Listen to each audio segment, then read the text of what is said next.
Alright, and live. Sure my microphone's working. Alright, we should be good. Alright, so every time a new set comes out, I have this one thing that I do to prepare myself for the upcoming pre-release event and the first couple weeks of drafting on Magic Arena and hopefully in paper again. Um, and that is I go over all of the spells that have flash or are instants, and I go over all of the spells that function similar to a wrath effect, and these can be anything from straight up destroy or exile all creatures to deal at least a couple points of damage. Like, it does help to know about the 1 point of damage effect sometimes. Phyrexial will be one, had a lot of 1 toughness creatures running around, so the 1 damage to all creatures and creatures can't block this turn. Like, a lot of times the 1 damage was super relevant, even if the not being able to block wasn't in that scenario. Like, it would just kill a large number of creatures.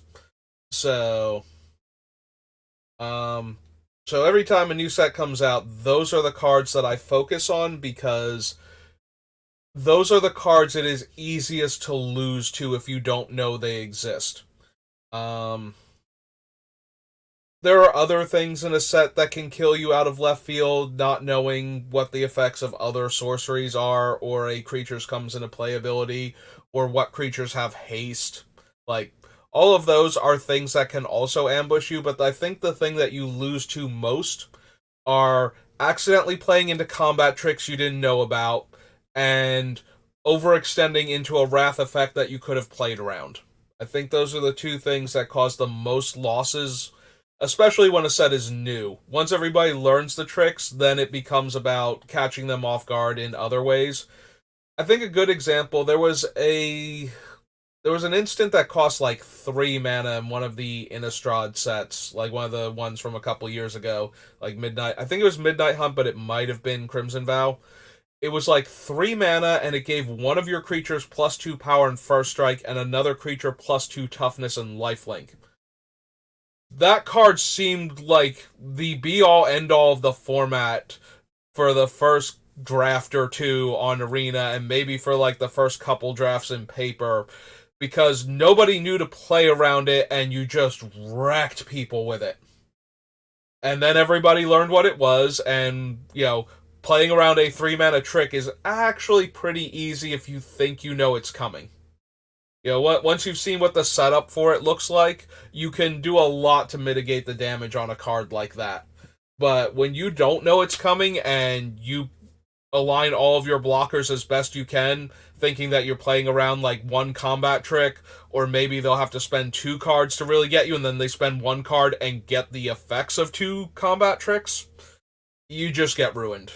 So, those are the type of things that when you know they exist and what they look like, what their casting cost is, or under what circumstances you can use them, it gets a lot easier to play around them. So we're going to dive right in. I have the full spoiler pulled up on Wizard's website. We're just going to go through the cards. And right off the bat, we have an interesting one. So, White gets cards like this all of the time. This is a 2 mana instant that gives a creature +2/+2 and some other minor benefit, sometimes a little bit better. This one's a little bit better, I think, in that it's flying.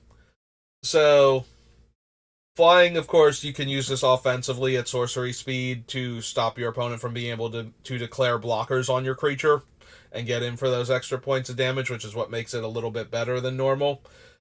But for the most part, +2/+2 and some effect is a very common white trick. White usually doesn't get bonuses above +2/+2. That's usually reserved for green on their combat tricks. So the interesting thing about this one, though, is that it has Convoke. And if you haven't seen Convoke the past few times it's come back, it's originally a Selesnya mechanic from the first Ravnica. You can tap untapped creatures you control to pay for the spell. If you tap a creature, you can pay for the one colorless, like any creature can do that. But if the creature you tap is white, that pays for the white mana symbol on this card. So as long as the creature is at least partially white, so hybrid mana counts. I don't think there's anything in there, but the flipped creatures that use Phyrexian mana to transform from a normal creature to a Phyrexian, any of them that are white on the back face, regardless of what they are on the front face, like they're all multicolored, so they're either white because they were white on the front or because they used Phyrexian white mana to transform. All of those can tap to pay the white mana cost also. So if your opponent has two untapped creatures and they are tapped out, and one of those creatures is white, they can still cast this mid-combat. They can assign blockers and then tap those blockers in order to cast this thing. So that's one of the most important things to take away from the Convoke spells especially, is that if your opponent has the combination of untapped creatures necessary to cast the spell with Convoke, then they have access to that spell if it's in their hand. So you can't just go, oh, well, they're tapped out like you can in some formats and just attack into them if the combat trick is actually going to do serious damage to you. And this is not the only one that has Convoke. There's at least one more. I think there might be a second one. So that is something to be aware of. So also, because this one is a finisher too, like if you do not have flyers or reach creatures, their creature suddenly gaining flying and hitting you for its power plus 2 damage is a thing. So if you're having trouble winning the game by attacking them when they might have this, take into consideration how you might lose the game if they have it too, and figure out if you can bait them into using this spell defensively to kill one of your creatures instead of being able to use it offensively to push through the damage for the win. Other than that, though, you just have to be aware that this one is functionally free. They can tap their creatures to do it. If you tap their creatures before blockers are declared, then they can't use those creatures in response to pay for it unless they're going to do it before blockers are declared so that you know who they're going to go on. So if you want to pre-combat tap things down, make sure you do it before attackers are declared. Because once your guys are attacking, and then you try and tap down their blocker, they might go, well, you tapped down my blocker, but I'm going to use it to help pay for this spell now, and I'm still going to block with my other guy, and I still have a good block because of the combat trick. So just be aware of that as an option that they have, and try to play your spells accordingly. Alright, so our next spell is Angelic Intervention. This one's going to be brutal when the effect comes up, even though the effect doesn't come up very often. So we're back to the normal spread of Planeswalkers. So all of the Planeswalkers in this set are back at Mythic. There are no rare Planeswalkers anymore, which is good because this thing is a savage beating when they have a Planeswalker. So, target creature or Planeswalker you control gains protection from either colorless or from the color of your choice until end of turn. If it's a creature, put a +1/+1 counter on it. This is another effect that shows up a lot. Usually it gives the creature either indestructible or protection from a color or some other similarly worded effect until end of turn. This one has two way worse things going for it as far as trying to play around it than most of those effects have. First of all, it can target Planeswalkers, which means if you attack a Planeswalker with 3, let's say, black creatures. Let's say you're playing a heavy black deck, and they've got an Elspeth out, and they've made a 1/1 creature. And you attack Elspeth with all 3 of your black creatures because that will kill Elspeth no matter how they block. They can use this to protect Elspeth to stop her from dying. They can also use it on their blockers to kill and eat your things and just let Elspeth die anyway. So either way, you are going to lose more of your guys than you thought you were. Like, your trades are now going to be eats, and their Planeswalker might live. Or your trades are still going to be trades, and the Planeswalker will definitely live. And those two things are both very bad. The other big thing about this one is, whereas if you can bait them into using one of these tricks at some point in time, you get rid of it, and then you can not have to worry about it as much. This one leaves behind a +1/+1 counter. So not only did you fail to kill their creature the first time, it is slightly stronger. So this is a huge deal on creatures that match up reasonably well against your board to begin with. Like, if they have a 3/3 and you have a 3/2 and a bunch of 2/2s, and you attack with the 3/2 and they use this to eat your guy, now they just have better blocks on all of your 2/2s, because now it takes more for you to get through them than just an extra +1 power. And as we'll see with some of the other tricks in this set, there are a bunch of +1 power things that are going on here, so I can think of at least two of them off the top of my head, and there might be more. So some of the tricks are only that. They're like +1 power, so if your 2/2s couldn't get through the 3/3 before, now they definitely can't, because even those tricks don't help. So Angelic Intervention, a lot of these save my guy for a turn things, they usually do a lot worse when you're putting enough pressure on the opponent that saving their guy while taking damage means they still took damage and you are still advancing your board state. They have one more blocker left alive than you thought they would, and one of your guys got taken out, so that's a problem. But that's usually something you can recover from if you're putting enough pressure on them.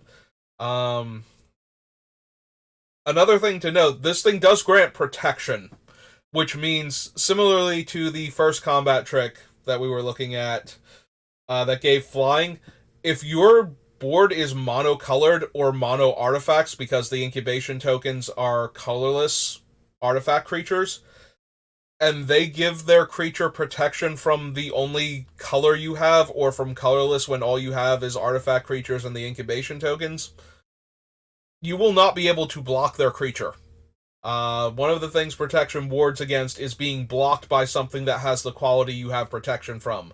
In this case, if you are protected from black, black creatures can't block you. If you are protected from colorless, then all colorless creatures, including artifact creatures that don't have a colored mana symbol, Devoid Eldrazi, that sort of thing, those things cannot block either. So, and there are a bunch of things that make incubation tokens that can then be flipped into Phyrexian creatures. I know they're colorless. I believe they count as artifacts also on their flip side. So that will also work if those are the only type of things you have to block with. So that is Angelic Intervention. It can be used offensively like that if the board state lines up like that. So if you are a monocolored deck, you do also have to be aware that this might happen to you, where all of a sudden you can't block one of their creatures. The best thing to do against an Angelic Intervention is either attack with things that are going to survive, so creatures that are at least 2 power, or 2 toughness rather, bigger than their blockers. Go wide, so that way them saving one of their guys and making it a bit bigger isn't helping enough. Those are the 2 best ways to bait it out, or try to get them to use it when you can respond by killing their creature, if it's going to be that much of a big deal, because there are a bunch of instant speed removal spells in the set, and if you can kill like their small creature, there is a like destroy a creature with power 3 or less in the set. So if you can get them to use this preemptively to save their guy, then you can kill their creature with the combat trick, and then you trade 1-for-1 your removal spell for their trick, and then the creature dies also, and you get your 2-for-1. Creature dies anyway, so yeah, you're getting a 2-for-1. It's not like the creature's going to live to see combat now. Trading 1-for-1 would be if you use a combat trick that buffs your guy to enough toughness to live through the intervention, which is also a sound strategy if you want to wait until and give them the chance to use combat tricks. Those are the easiest ways to get around a card like Angelic Intervention and around most combat tricks in general that buff creatures. is to try to get your opponent into a position where they have to use it first, and your instant speed removal and your other combat tricks now trump theirs. Whereas if you have to use it, if you have to put yourself in a position where them using it wins them combat in order to get it out of their hand, they're going to win that combat at least, and that's a bit more awkward. That is the way I usually try to play around these things. Is I usually try to force them out at awkward times. You know, if I can get them to cast it on a 2/2 to kill my 3/3 when I have a 4/4 in my hand, or a 3/4 in my hand, you know, something that can comfortably attack into the enhanced creature on future turns, I would much rather have them wasted on an innocuous 2/2 that doesn't have a game breaking ability than to have them save like a 4/4 flying first strike lifelink angel that we've got hiding down here.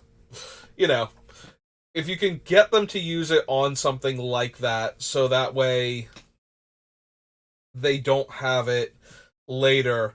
Also, better players will save tricks like that, so you might just be able to get the trade because they don't want to waste something like Angelic Intervention when they have a Valkyrie in their hand or another powerful effect. You know, I'm looking at the Valkyrie, so that's a good example. Um, but yeah, if you like, better players try to save these type of effects so that way it saves their game-winning spell. But you can usually bait people into at lower levels into using their spell to get the value now to save their guy.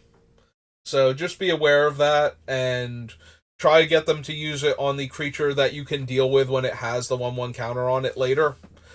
Um, and also be aware of it being able to be used to protect planeswalkers. If you have to throw your creatures away to kill a planeswalker, especially Elspeth or Teferi, because they are both in white and therefore like more likely to be paired up with Angelic Intervention to begin with.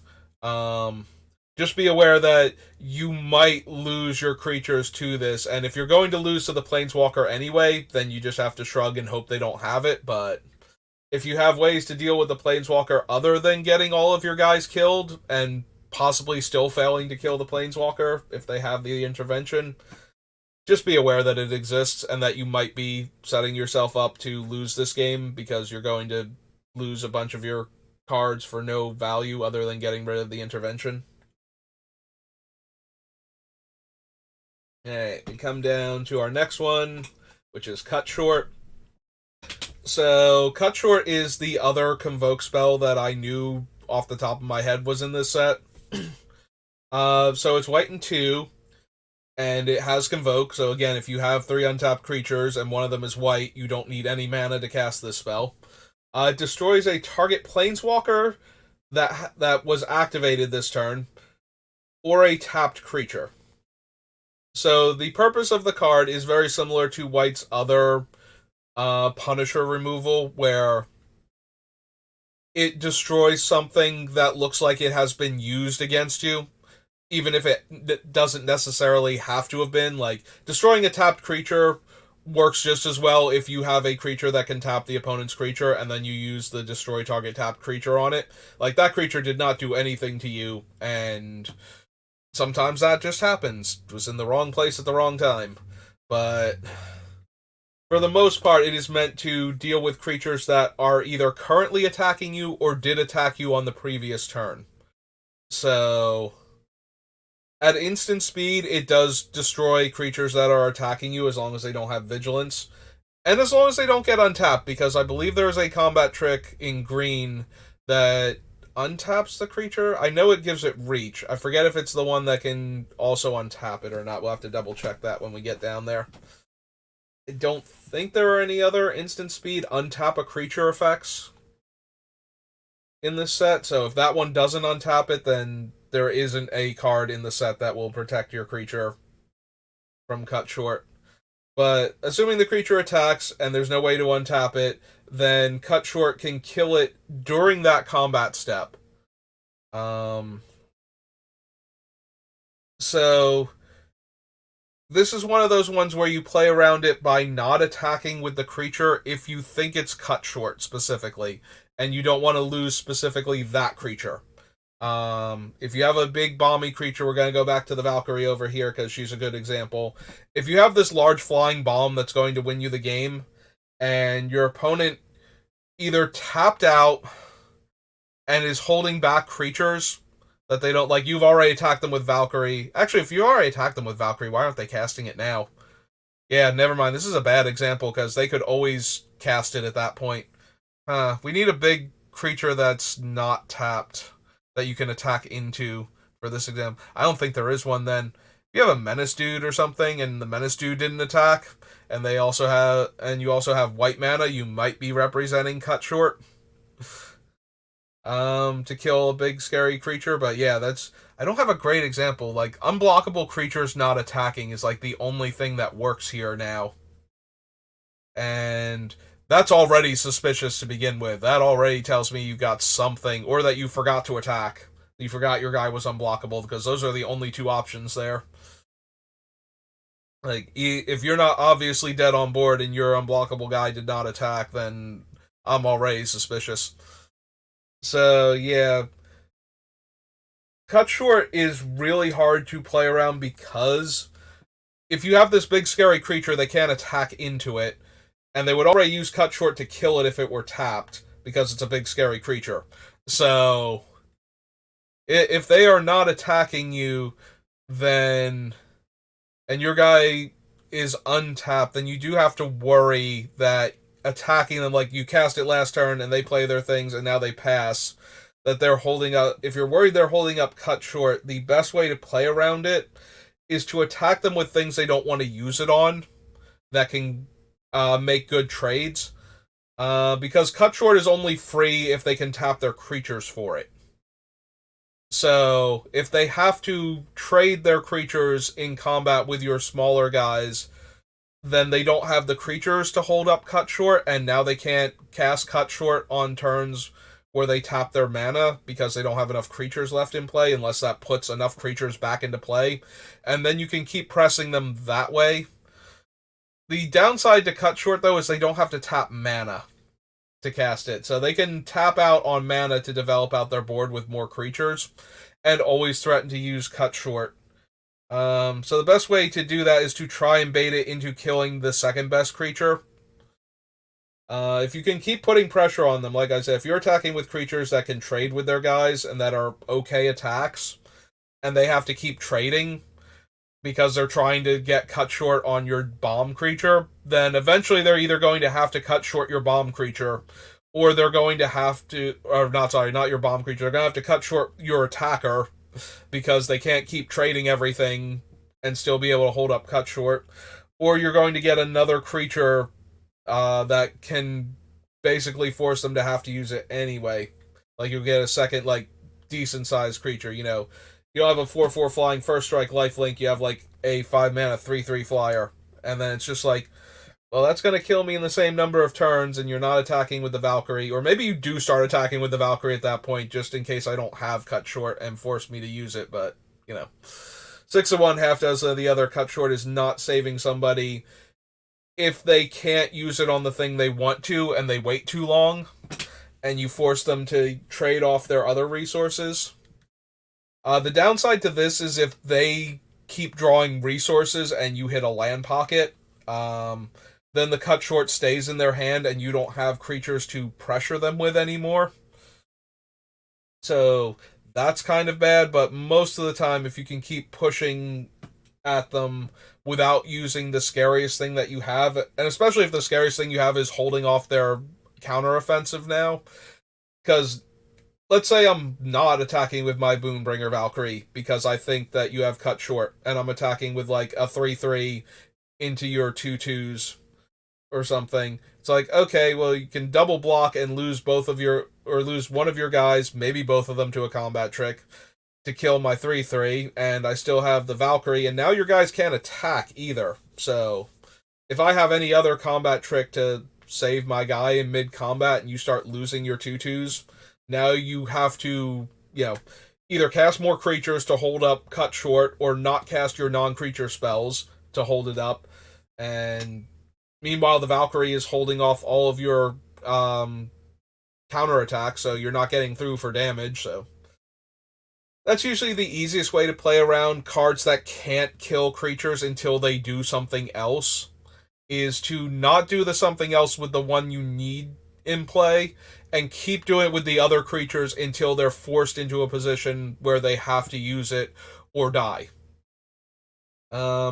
And just hope that you can keep maintaining the board position necessary to do that, because if you start getting swarmed back by them because they have too much stuff, like Boombringer Valkyrie's great for stopping that because it's first strike and lifelink, but some of the other bomby creatures aren't. They can only block like one creature by themselves and they don't gain you life, so it's real easy to attack through them if the player that's trying to hold back with the one cool creature that they don't want to have cut short hit has to keep waiting and starts like hitting a land pocket. So that is the downside to playing around cut short, is if you draw very poorly and the opponent draws very well, playing around the cut short stops being an option, and then you're still going to lose your big guy anyway, because now you have to try and race, and now you're losing to it either way. Like, even if they didn't have it somehow, and you read them wrong, and you thought they had it. But yeah, that's cut short. That is the very long explanation of how to play around cut short, and cards like it too. We have another one down here with Elspeth's Smite. Deals 3 damage to target attacking or blocking creature. If that creature would die this turn, exile it instead. Very similar to playing around cut short, except now it's limited to being able to kill creatures with 3 toughness, or creatures with 3 plus the creature they're getting into combat with's toughness. This one can be played around with the other combat tricks that boost toughness. It can also be played around by not attacking with creatures that are vulnerable to it, unless you don't mind trading them off for the combat trick. Like, you can throw your 2/2s with no great abilities at your opponent all day long while they have a white mana up, and if they kill your 2/2, you shrug and you move on, like it was always going to get that creature on offense or defense anyway. The times where this thing is bad and you need to be aware of it are if you're trying to go for a double block and you don't have any other way to kill the creature if they have the smite. That one's really bad. Also, you don't want to play your combat trick to save your 3/3 on their 3 power creature if you think they have smite, because then you'll lose the trick and the creature and they'll keep theirs. And if you were attacking with your 3/3 into their 3/2 with a combat trick in your hand and they have a white mana up and you think it might be smite, either you shouldn't have been attacking or you should be prepared to trade creatures and just let it go and hope that they try and smite your guy first, and then you combat trick to save your guy, so that way it trades with their creature or even eats their creature at that point, depending on how much the combat trick boosted your guy. But yeah, Elspeth's Smite, very similar to playing around cut short, but way easier because it does a lot less. Like, it's got limitations on what it can kill. Alright, who's up next? Inspired Charge got reprinted. So this is one that shows up in a lot of sets also, and the way you play around these is always the same. If your opponent attacks you with most or all of their creatures, this thing gives +2/+1. Now, we're assuming that they're in white because it's 2 white and 2 to cast this thing, and that they have the mana available to cast it. To play around it best, first figure out what kills you. Like, how many of their creatures need to get through with the +2 power on them to kill you. And then figure out what kind of blocks you have after that. Like, if their 3 weakest creatures kill you, and you can block all but 2 of their weakest, then you can't do any double blocks if you're playing around Inspired Charge. That kind of math. Figure out that math first. Then, once you have that math figured out, assign blockers in such a way that if they gave their team +2/+1, it would kill the least number of your creatures, preferably leaving behind, like, if you have anything, if the race is close, you want to make sure, like, your biggest guy that has to get into combat is on, like, the creature that is least likely to kill them. Like, Inspired Charge alone can't kill them. Preferably, like, 2 tricks are needed to eat that particular guy. Like, you put that one on that creature and chump with, like, your smaller guy on their bigger guy that you would have been able to eat without it being Inspired Charge. You know, like, you don't put your 6/6 on their 4/4 if you think it's Inspired Charge, especially not if they're at 6 life and you get to win on the crackback. But a lot of players do play like that. They put their biggest guy on their biggest guy and so on, and try and have them all match up perfectly.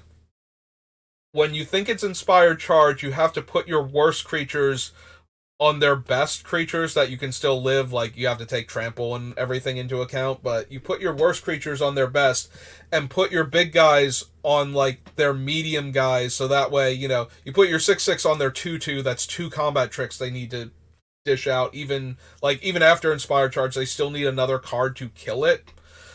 And if you do enough like that, and, you know, put your 3/2 on their X2 instead of their X3, you know, if you're going to make that trade anyway, and you think it's Inspired Charge, so that way the 1 point of toughness doesn't matter. Like, all of that math has to be done during the declare blocker step. Like, figure out what it all looks like when their guys get the buffs, and that will allow you to play around Inspired Charge and anything like it. That is how you play around those cards when they can be cast at instant speed. You just have to know what the buff actually is, what you have to block in order to not die, and then make sure that the Inspired Charge is bad for them, even when they cast it. And sometimes you can't really do that, and sometimes you can, and when you can, it's very important that you do. Another thing that can happen with Inspired Charges, sometimes you put your like, if you can take the damage from their unblocked creatures, you put your other 1/1 on the guy that's like an even matchup. Like, they've got a 3/3 and you've got a 3/3, and you put your 1/1 on the 3/3 also in that scenario. And that way, when they cast Inspired Charge, you traded a 1/1 for their Inspired Charge and your 3/3 for their 3/3 at that point. And you do things like that, and you wind up killing more of their creatures than you would have otherwise. And you might take a bunch of damage, but if you still have, like, multiple creatures in play and they lost their attacker, like, their attacking army for the most part, then you came out ahead on that one normally. Like, now they have to top deck or have a bunch more in their hand to go in order to actually win this game. And if they don't have that, if they thought you were just going to line up the air quotes obvious blocks and not take a bunch of damage that turn but lose your entire board, and that didn't happen, they're going to be in really rough shape. So that is how you beat Inspired Charge and cards like it, is you assign blockers based on the stats their creatures are about to have. And that way, if they don't have it, you usually just chump blocked, like, 1/1s on their 5/5s, and then use your 6/6s to eat their 2/2s.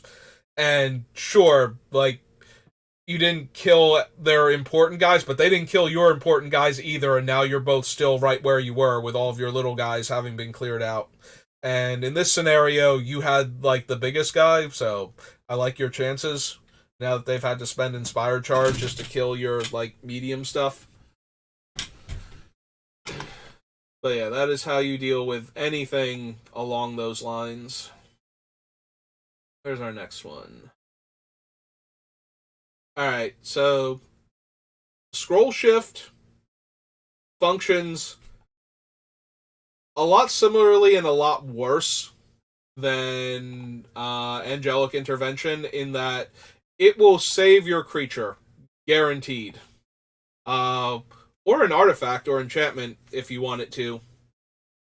The downside to this is that A, it costs 3 mana to do this, and B, it does not let you win combat, it lets you not lose combat.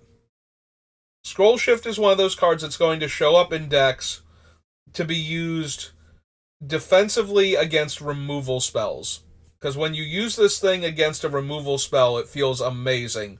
You're going to counter their removal spell, re-trigger the comes into play ability on your card if it has one, protect it either way, and draw a card. So you're going to get a 2-for-1 by stopping their removal spell and saving your guy. That's the ideal scenario with Scroll Shift. It's not going to happen as often as it looks like. 3 mana is a lot to not spend every turn. So the only reason Scroll Shift will get anybody is because you don't have anything else to add to the board or any better tricks to use. And you're going to use your Scroll Shift to protect your creature or one of your bomby artifacts or enchantments from removal.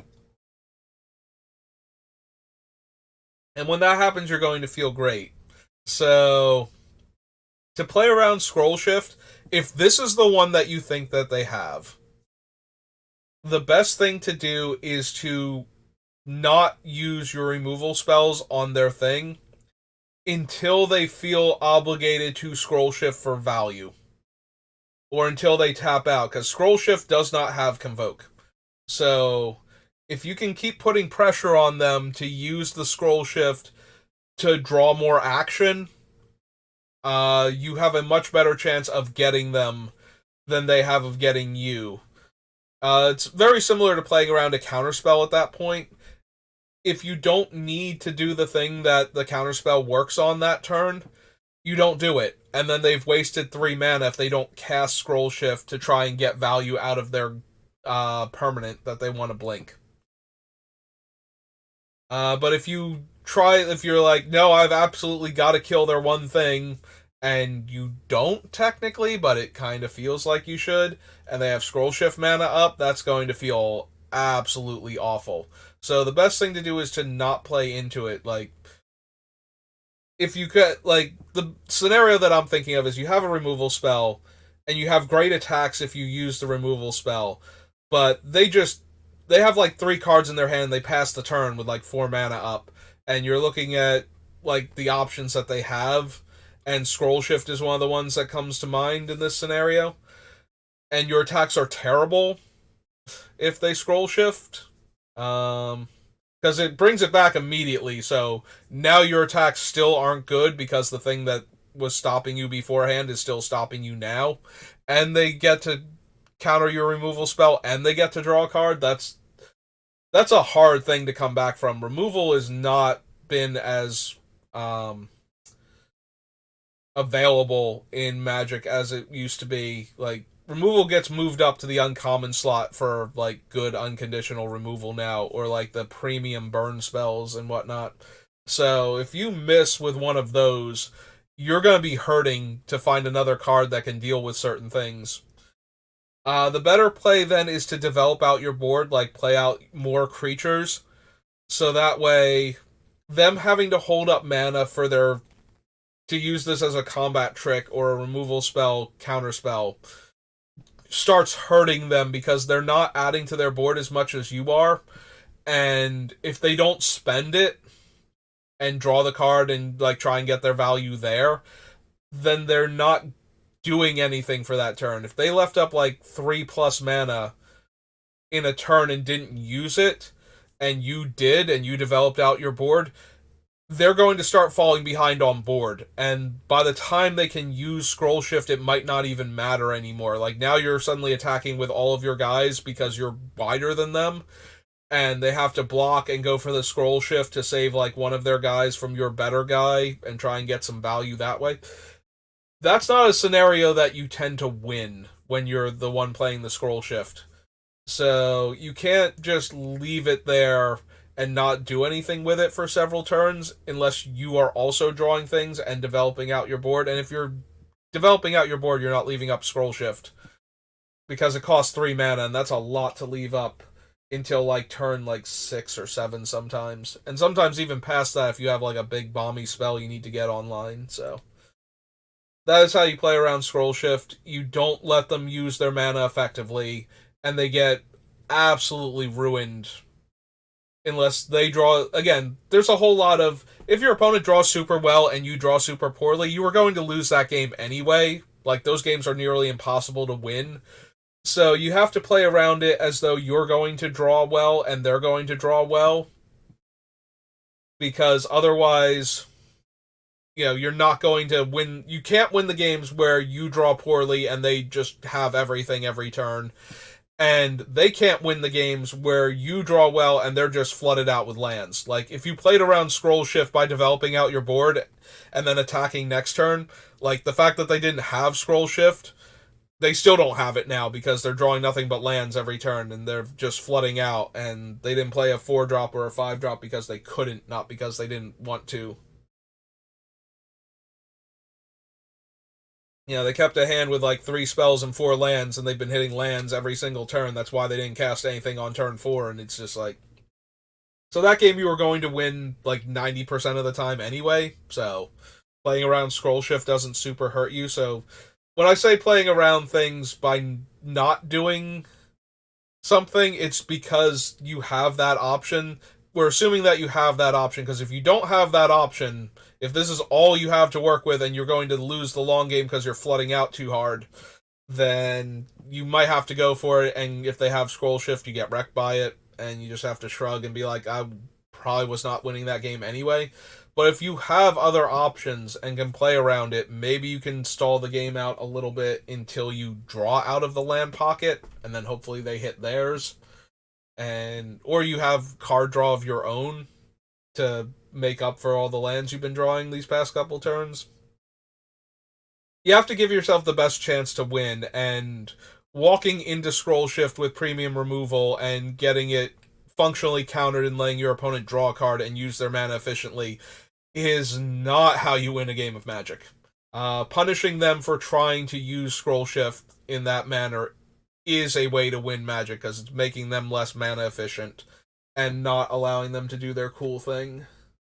As we'll see in blue, though, you have to be careful, because blue has a lot of backup options if you don't make them use the spell. That is one of the ways that you stop from falling behind, so you have to watch out for those. But most of them don't actually add to the board. They just give you more options further down the line. So developing out your board and pressuring them is still probably your best bet. Alright, what else we got? Alright, so here, this is a sorcery, but this is one of the wraths in the set. So this is Sunfall. It's a 5-mana wrath. It exiles all creatures in play and incubates X based on the number of creatures exiled. And an incubate is a token that has X/1/1 counters on it and has a transform side. It's really weird. Like, they're double-faced tokens, but both sides of the token are relevant to them. Like, one side is the incubator and the other side is the Phyrexian. So if you pay 2 mana, it transforms from the harmless artifact token into a colorless Phyrexian artifact creature that has base 0/0 but also has those counters on it. So Sunfall is a normal wrath in that it kills all creatures in play. So you play around that primarily the same way you play around other wraths. If your opponent is holding back, you don't have to develop your board too hard into them. Like, if you are ahead on board, which is where your opponent needs to be in order for you to cast a wrath, then you don't need to overextend into a card like Sunfall if they're in the right colors. As long as you are currently winning this race, it's on them to act. This is especially good if you have anything else you can do with your mana. Card draw, powerful artifact or enchantment that's not a creature and won't get killed by this thing. Anything along those lines. But once you are winning by enough that they have to actually commit to the board in order to stop themselves from dying, you don't have to run any more stuff out. That is one of the things that wrath effects take away from the opponent, is that when they're winning, there's a lot of pressure to keep winning to make sure the opponent doesn't claw their way back into it. And committing more resources to the board is usually how you do that. Like, what if they play two blockers next turn? What if they top deck a card that is a creature that also makes tokens? If you keep going wider, then they can't block everything and they die. Yes, that's true, but that also plays into the wrath because you were already winning, even if they played like a normal creature and it made a token. If it's like a 3 mana 2/2 that makes a 1/1, or like a 5 mana 2/2 that makes two other 2/2s, something, anything like that, where they can all of a sudden have like bodies, or worse yet, like a 4/4 that makes a 1/1 token. Like, that's where you start to worry that you're going to fall behind. If all of your guys are 3/3s and they play a 4/4 and a 1/1, well, now they have a chump blocker and a way to eat one of your guys, and they didn't die. So maybe you should run out more creatures onto this board state. And that's how Wraths get you, because that's what they need you to do in order to lose. Some players play this a bit too heavy, like, they try and pass the turn and get more value on their turn 5. Like, you've got a 3/3 and a 2/2 out, and they've got a 1/1 in play, and they pass their turn 5 with white mana available. That, like, reeks of a card like Sunfall. Like, they want to take the 2 damage, chump with their 1/1, and then you'll commit another creature to the board, and they'll be able to Wrath. So you attack first, see if they actually have, like, one of the other removal spells that we already looked at instant speed, and if they chump the 3/3 with the 1/1, you should know what this is all about now. They're trying to Sunfall, and you still have 5 power on board, and they just took 2 damage, and I'm assuming they took some amount of damage to get to this setup point, so you might have them on a 2 to 3 turn clock anyway, which they're going to have to Sunfall and get their 2-for-1 next turn. Otherwise, they're going to fall way too far behind. And if they start committing creatures to the board to not die instead, well, now you can play your creatures because they've committed theirs, and their Wrath kills all of their stuff. So, if they're committing, like, if they play like a 4/4 to hold off your 3/3 because you didn't do anything else, and they drew a 4/4, now you can play out like your 4/4 or even 5/5, because now they have to Wrath away their 4/4 in order to clear the board up again. And they're still, like, they're getting, a 3-for-2 instead of a 2-for-1 that they were going to get by Wrathing beforehand. And if they're not committing creatures of that caliber, then you can just keep attacking with your 3/3 and your 2/2. So that is how you play around Wraths. You just don't commit too many of your resources when you're already ahead, and they have Wrath colors showing and the amount of mana necessary to cast them. Those are both factors that you need to take into account. Like, if the opponent missed a land drop and they're finally up to 3 mana, they played like a bunch of 2 mana spells and then they played their 3rd mana, you still have a turn cycle before they're going to get to the 5 mana for Sunfall. So if you can kill them in that space of time by committing more resources, then you do that. But yeah, if your opponent's on 4 mana and it looks like you're already winning, just be mindful of Sunfall and don't commit any more creatures than you already needed to win the game, so that way you still have some when they Wrath. Because that's how you lose to Sunfall, is that you spend all of your creatures getting to this point. They're priced into Wrath, they kill all of your stuff. They also get a token, by the way. Sunfall gives them a creature based on the number of creatures killed. So the more creatures you overcommit, the worse Sunfall is for you, because now all of your things are dead, and unless you can redeploy a wide strategy, there's a very tall creature in play, potentially. Like, if it kills 2 of your guys and 1 of their guys, it's a 3/3. But if you're like, well, okay, they chumped with their 1/1, so now I'm going to deploy like 3 more creatures, and they kill 5 of your creatures, that's a 5/5. And they don't even care about the thing they chump blocked with not being there to count. Yeah, this one plays a lot like the Phyrexian Rebirth from Scars block way back in the day, where it gives you a creature based on all the things that you just killed. Um, so yeah, that is Wraths in general and Sunfall in particular punishes you for overcommitting, like even more so than it already did by being a Wrath effect. Like this is the most blowout Wrath effect to overcommitting possible. It's like not only did you lose your guy, but it also made my guy bigger to have you play that extra guy that you didn't need to in order to win this game otherwise. So that's Sunfall. That's Wraths in general. That's how you play around them. Is you have to recognize when you're winning, how much you're winning by, and what amount of time you're giving them if you don't commit more resources, so that way you don't get killed by a card like Sunfall. Um, this is also very general. Like, let's say, for example, you can kill them on your next turn if they don't have Sunfall by playing out like a 1/2 flyer from your hand or something. And then in your hand you have like a bunch of 3/3s. You know, you have like two Hill Giant caliber cards in your hand. Okay, then yes, playing out the flyer is a little bit bad if they have the Wrath and they're going to get a slightly bigger token, but if you can cast both of those 3/3s on your next turn, then you're right back in it because now their big guy attacking leaves them vulnerable. Because if a 1 power flyer was going to be the tipping point between them living and dying, you're probably going to be able to attack them for most of their life, if not all of it, if they attack with their big token. So your two 3/3s are going to stalemate them and buy you time to find either more creatures or a way to deal with like their 5/5 token.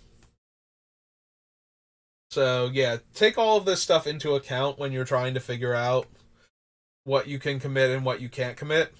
Also of note, this thing only exiles creatures. If you are in the incubate deck and you can do things that give you the option, you know, makes the incubator not the creature token, you know, then you can just threaten lethal with your guys on your turn, and if they have to pop the Wrath, you can flip over the tokens afterwards. Like, don't flip the tokens just because you have the mana available. Wait until they are have to commit to the Sunfall, and then you can flip your guys over and kill them anyway. You know, like they have to spend 2 mana to flip over their guy, and it's one guy. So if you have a couple of them, you know, like a 1/1 and a 2/2 hiding on the board, you know, just waiting to flip over and start attacking, that might actually be your route to victory. So if you can make a bunch of them with one card that also threatens lethal, like we have like the weird fox guy up here. Yeah, like this is one of those ones where it's like, don't commit your creatures, but if you could make like three three of these in the late game, and the only way they can win is a Wrath, then you cast this guy, let them Wrath, and then flip over your tokens and attack them anyway. But don't flip over the tokens right away, even if you can, because that's how you're playing around the Wrath, is by having these hiding on board. You have to be careful though, because a lot of the things that make those tokens do so by dying, and this does exile, so those ones will not save you by being around.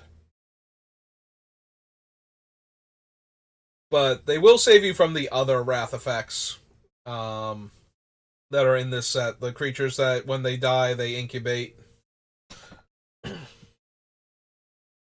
yeah, this is probably the most brutal Wrath, since it exiles the creatures, and there are a bunch of dies triggers in this set. Like, Tasa's actually in the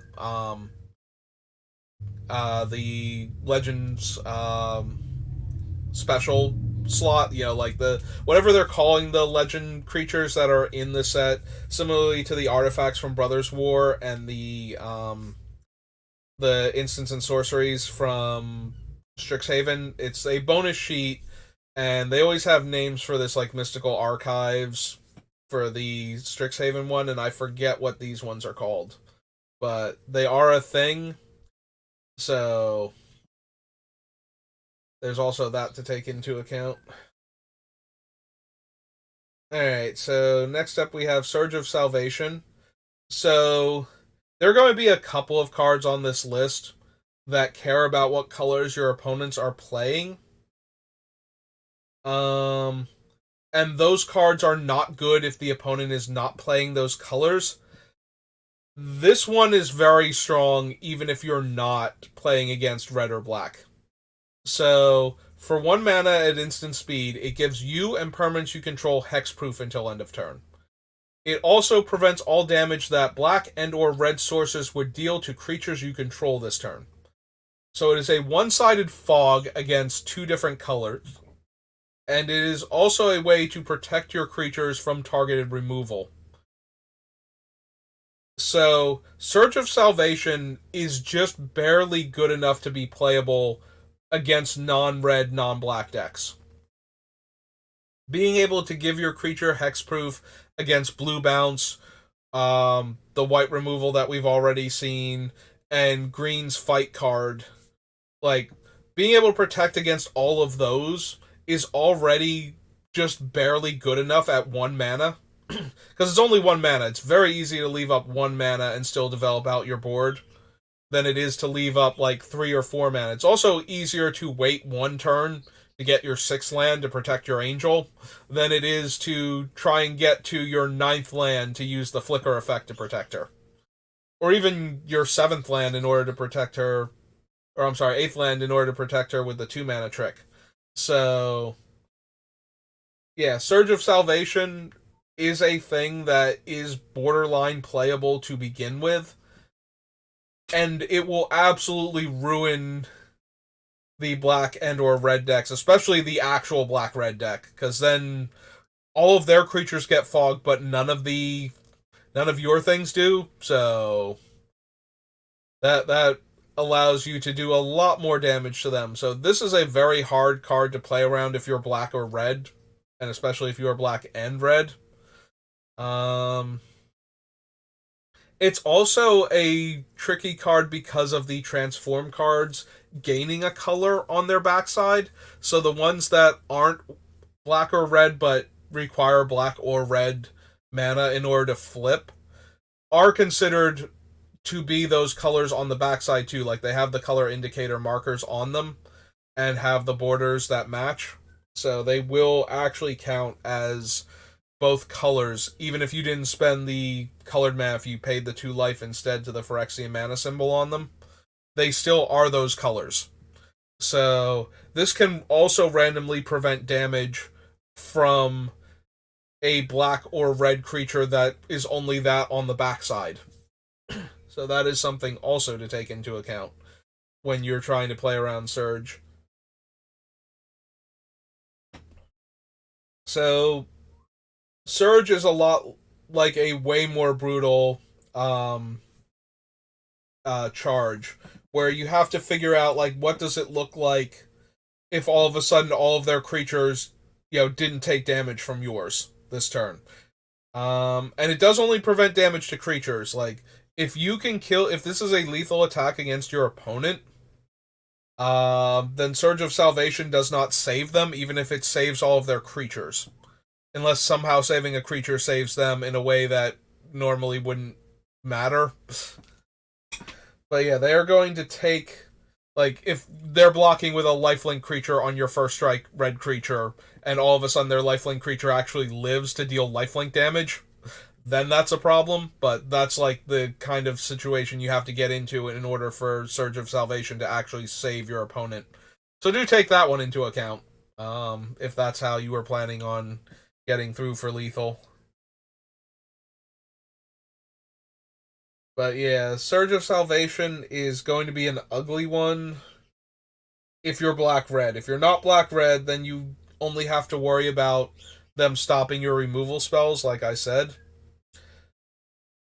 I guess one of the best things to do with Surge is pre-combat your removal spell if you think it's specifically Surge, to try and force them to save their guy from your removal spell, because then you don't have to attack and lose all of your creatures to Surge of Salvation coming through. Like, also, if you think it's Surge, not attacking with all of your creatures all of the time, because if it just prevents all of the damage that your guys would do and they just line up poorly at that point, then your attack was bad anyway. And if you can attack them for like something they can't block, just chip away at them. You have I don't know, a 2/2 flying black creature and they have no flyers. Just hitting them for 2 until the surge doesn't save them is also a viable strategy. You know, if your attacks are only okay and surge ruins you, then you have to be aware of surge and probably not attack. And I do believe out of all of the color hosers, surge is the one most likely to be played. Unless I'm forgetting something about the because the blue one counters spells, and that one's based on casting cost and color. Like it can only counter 2 drops and less if it's not red or green, and that one's not great. The black one is insane out of the board, but there's going to need to be a lot of 1 toughness red, black, and blue creatures for it to actually be playable, because creatures getting -1/-1 across the board is not a good effect. But giving white and green creatures -3/-3, like that one's way more brutal against the as a color hoser. Surge, however, is just barely playable, I think, without the color hosing properties. So you might run into Surge main deck in like best of one formats or in game one in limited, just because it will save your guy from removal to begin with, regardless of what colors your opponent is playing. So yeah, that is Surge of Salvation, and it's an ugly one if you're black red. Like that one's gonna be really hard to play around.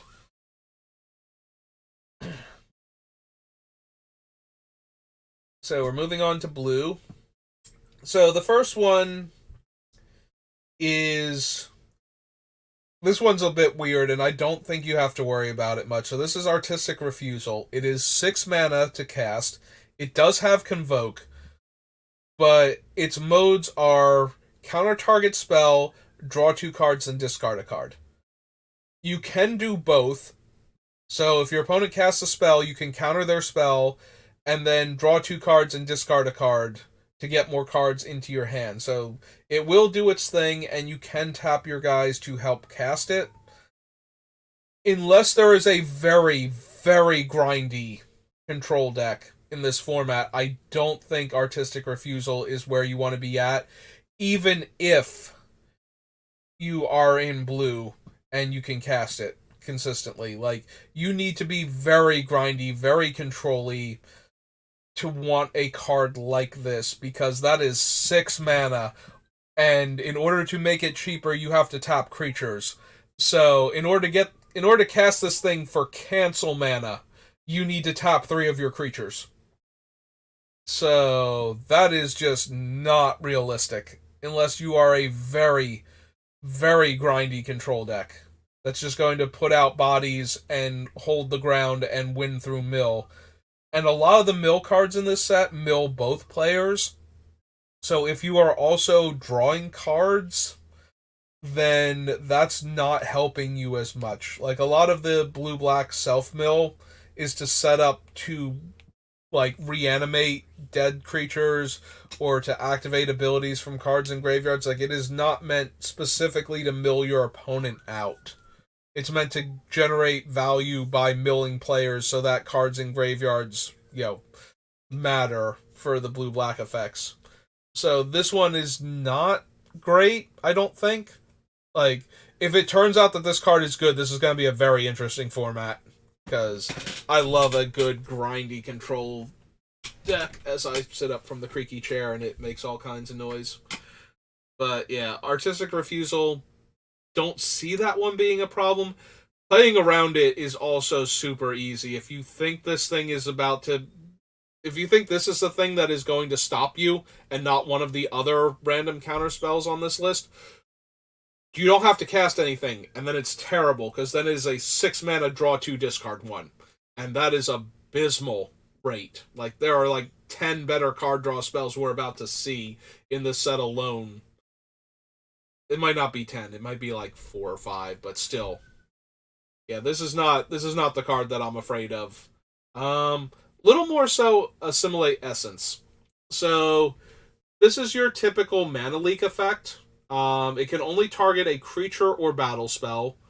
but it also requires that the caster pay 4 to not have their spell countered, which is a huge ask. Most of the time, this is going to counter a creature or a battle spell because the opponent can't cast a spell and still pay 4 mana to have it resolve. So this is going to be green. This is going to be blue's early removal spell in the format because it can react to various things. Thank you. That's a lot better. That's nice. So this is going to be what they use in the early game to stop from falling behind if they don't have an early play other than this.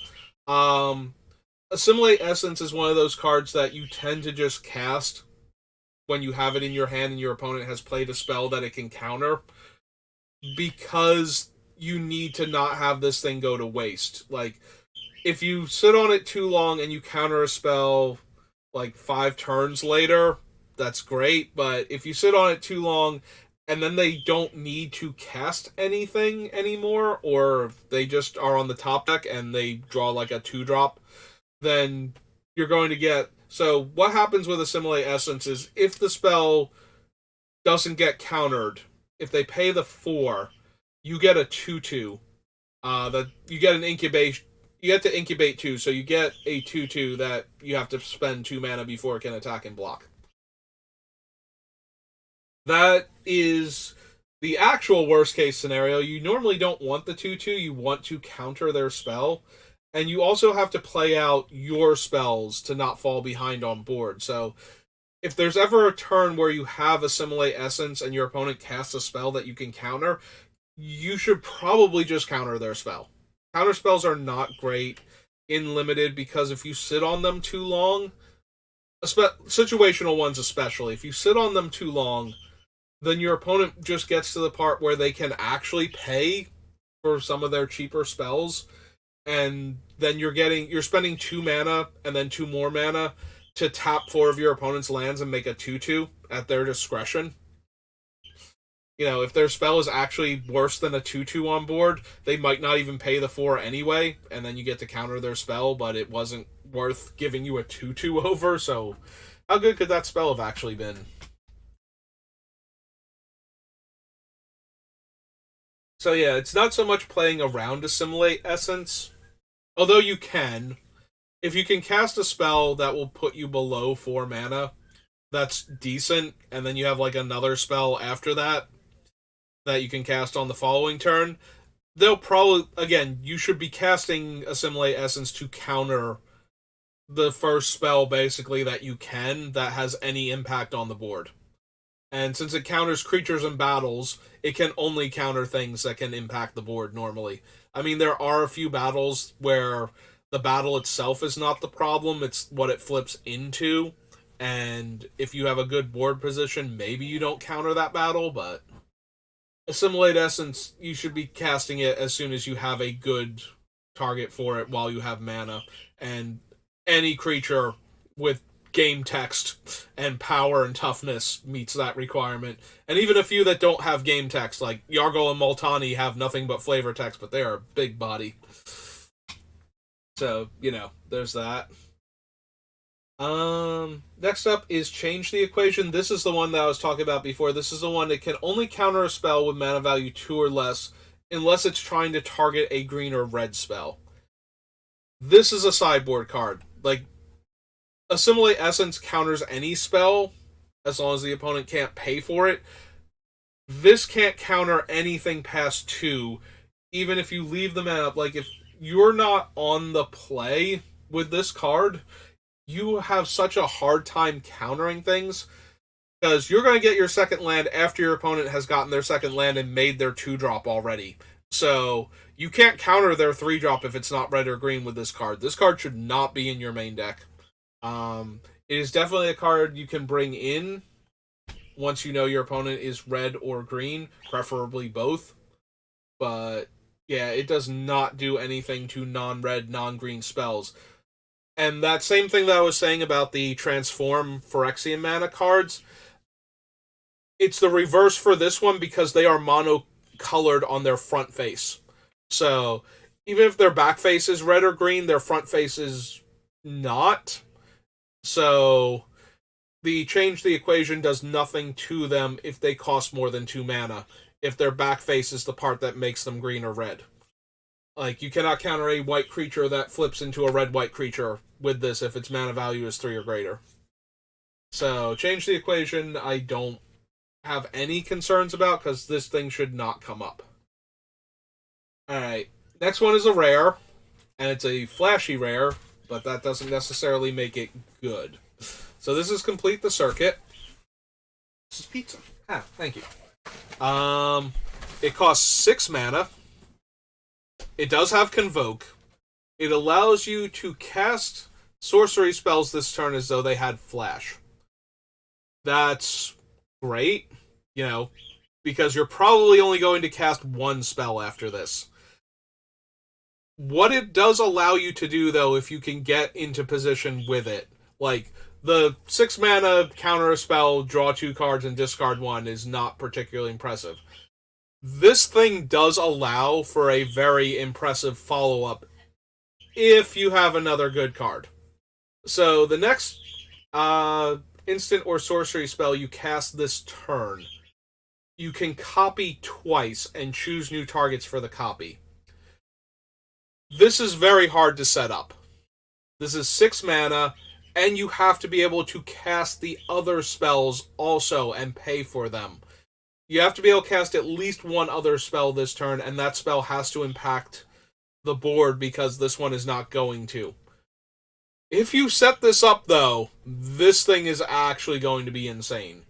If you can tap your creatures and then cast a removal spell and copy it twice and kill 3 of your opponent's creatures for 2 cards, even before we get into how this affects combat math, that's insane. It is a card that you are most likely going to have to use defensively. This is the control card. This is like their ultimate finisher for you because they are basically going to one-sided wrath you if they can pull this one off. In order to stop this thing from happening, you need to make sure your opponent does not build up a decent board state of blockers that they can hide behind in blue. And that's only if you suspect Complete the Circuit is coming or if you can't win through it. And they have to have other cards in their hand too, because Complete the Circuit does nothing by itself. They need to have the removal spell, probably in their other colors. Like, we can look at a card like Dispersal down here and see what it can do if it's the thing that gets copied 3 times, and it's still okay. It has a lot of blowout potential mid-combat. But because this thing is so expensive, and the spells that you want to cast after it to have that level of impact probably cost 2 to 4 mana also, you are looking at having to tap a combination of 10 creatures and lands to get something out of Complete the Circuit. That is a big ask. Like, even if you don't... Like, 10 mana is an insane amount of mana to get to in most limited formats. And having, 6 mana and 4 creatures in play at the same time is also usually a big ask because, players have to block with creatures and make trades sometimes or chump block to not be dead. You are jumping through a ton of hoops. Complete the Circuit, if you manage to make it through all those hoops safely, will probably win you the game. So playing around this thing is basically the same thing you were doing anyway. You are trying to get your opponent dead as fast as possible. Complete the Circuit, I don't think is a good card. I think that when you cast it successfully, it is going to look like the most amazing card ever. But most of the time it is going to be not good. So if you think that your opponent has this, or you're going into game 2 because you got ruined by it, it's all about not sitting back and letting your opponent have the time necessary to set this up. Because it takes a ton of time. If you can keep pressure on them, they will not get to a turn where they have Complete the Circuit and the mana necessary to cast it most of the time. So, playing around Complete the Circuit is a lot like playing around a really expensive Wrath. You need to get your opponent dead as quickly as possible so that way they don't get to set this one up.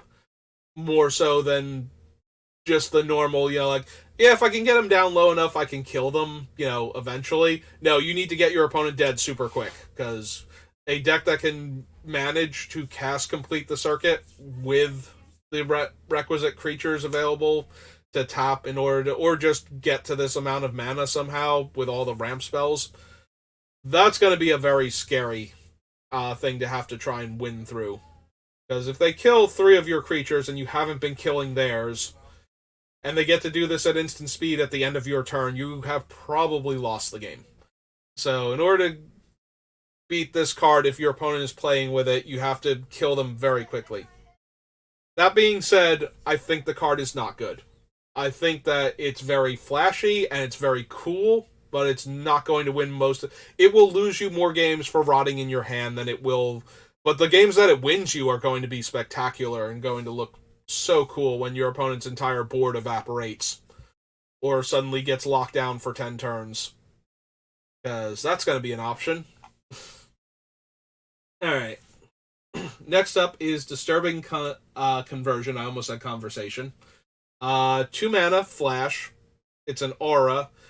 When it comes into play, both players mill 2 cards.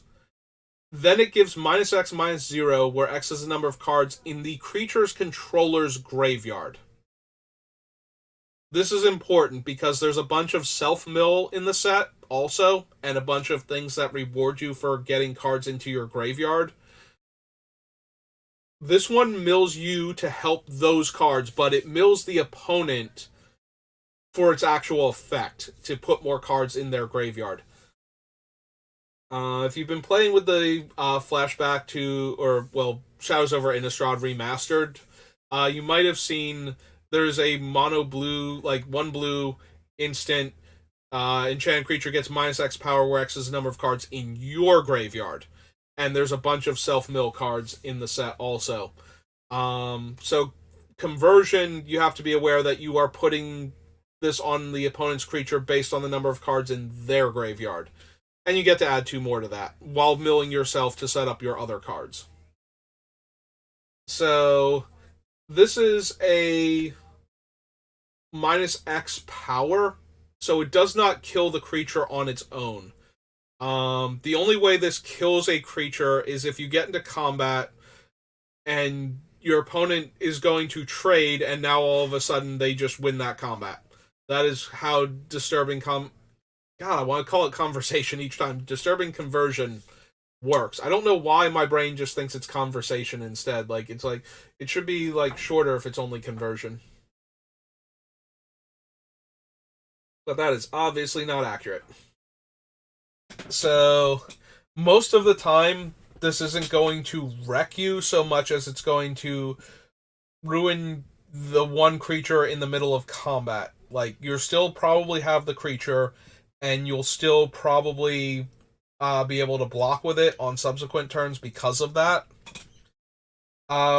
Where conversion is a problem is if you just barely have lethal, or if your guy needed to, if it had lifelink, or if you spent a combat trick on it in order to kill your opponent's creature, and now they respond with this, and now it's cost you a full card. That's where this card is bad for you. Because most of the time, this costs you half a card. It turns your creature into a big old defender. It will still get run because sometimes big old defender doesn't win the game. And therefore, you put it on that first strike lifelink angel, and now first strike and lifelink don't matter, and only flying does. That's pretty good. Compared to losing the game to it, because if you're heavy in blue and you didn't get good removal in your other colors, you do what you have to do, and this is not a terrible card because of that, but it is way weaker than the other ones. So the only times you really have to worry about this is when it ruins combat for you, if it's going to counter your combat trick functionally, or stop you from gaining important life that you desperately needed. If you're attacking because you're going to die because your opponent's going to kill you with an evasive creature next turn. Your lifelink guy needs to get into combat. You can't really play around this, though, in situations like that, so the only thing you have to be aware of is if they can blow out your combat trick. And as we'll see, there are a bunch of other cards that can do that too, so you're not playing around this one, you're playing around all of them, basically, at that point, because this is the least effective out of all of them. But it does keep the creature down until enchantment removal shows up, or until the creature leaves and comes back, so you do what you have to, but it is not the best removal. Alright, so next up is Afara's Dispersal. Very similar to the Convoke cards, but not quite, because it only reduces its cost. So, this is an unsummon that lets you Surveil too. You bounce a creature back to its owner's hand. If you're targeting an attacking creature, it costs 2 less. It actually becomes unsummon with Surveil 2 stapled onto it. So, your opponent might not be able to cast this on creatures when it looks like they should, but then all of a sudden in the middle of combat, the cost goes down and now they can. So you do have to be aware of a card like this. Like, if your opponent taps out all but 1 blue mana because they were casting their spells, and you go for like a trick and they didn't do anything, like, because there'll be another card later on that gives hexproof. I think she's 1 mana and has flash. And they didn't save their guy. You might think the coast is clear, but it's actually this card instead. So you do have to take that into account, but you play around it like you do any other unsummon. You try and force your opponent to use it defensively rather than offensively. Like, getting tempoed out is way worse. You do have to be careful when playing against with certain tricks. Combat tricks on your attacking creature and removal spells that only work in combat on their attacking creature. Like Cut Short, if you cast it mid-combat and they only had 1 blue mana open, now they can bounce their guy and counter your spell and redeploy their guy. Whereas if you waited until after combat when they only had 1 blue mana, then you can still kill their creature. So being aware of this thing and playing around it amounts to knowing that they can cast it on attacking creatures for only 1 mana. So if you're trying to play around this one specifically, you have to wait until combat is over, or do your thing before combat starts, to make sure that they can't save their guy for 1 mana.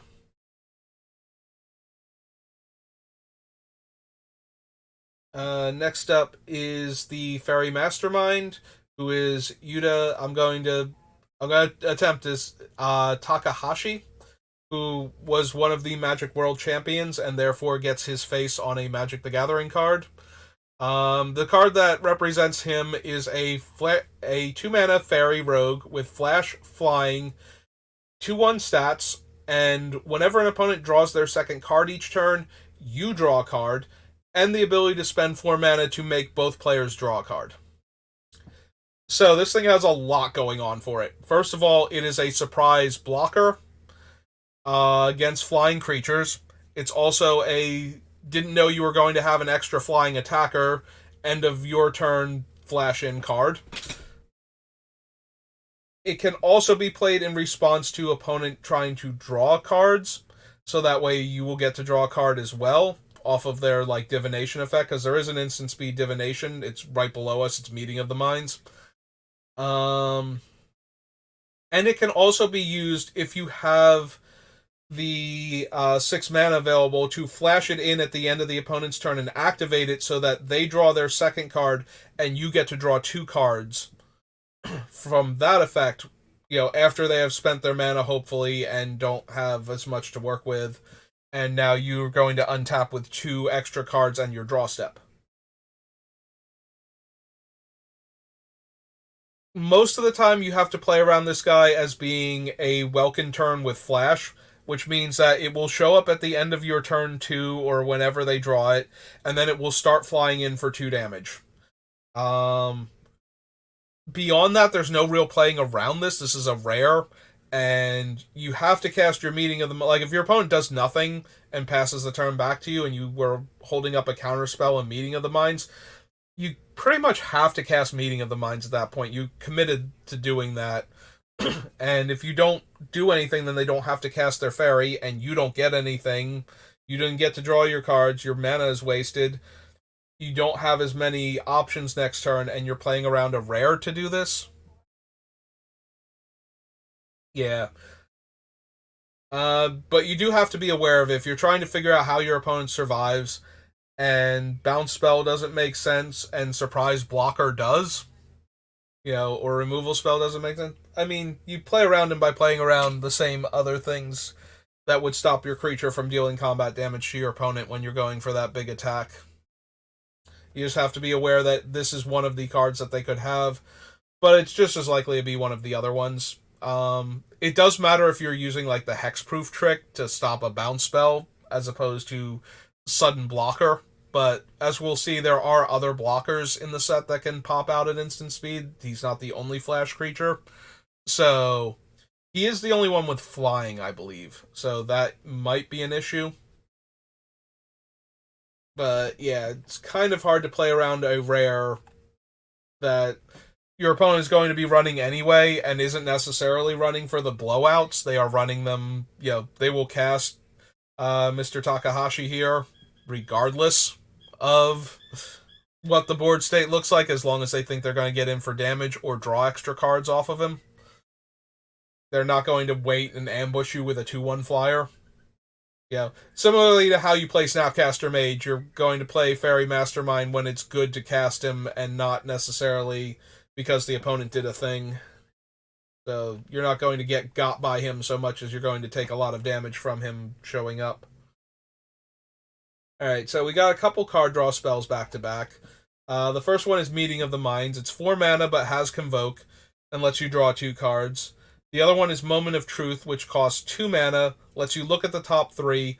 1 goes to your hand, 1 goes to the graveyard, 1 goes to the bottom of your deck. These are just card draw spells.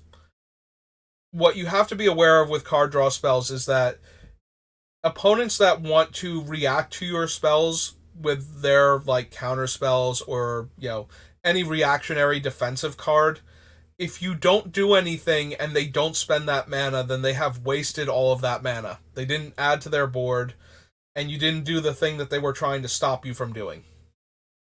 These type of cards give them an option to do something still with their mana. That is all they're doing. They're still not developing out the board at all.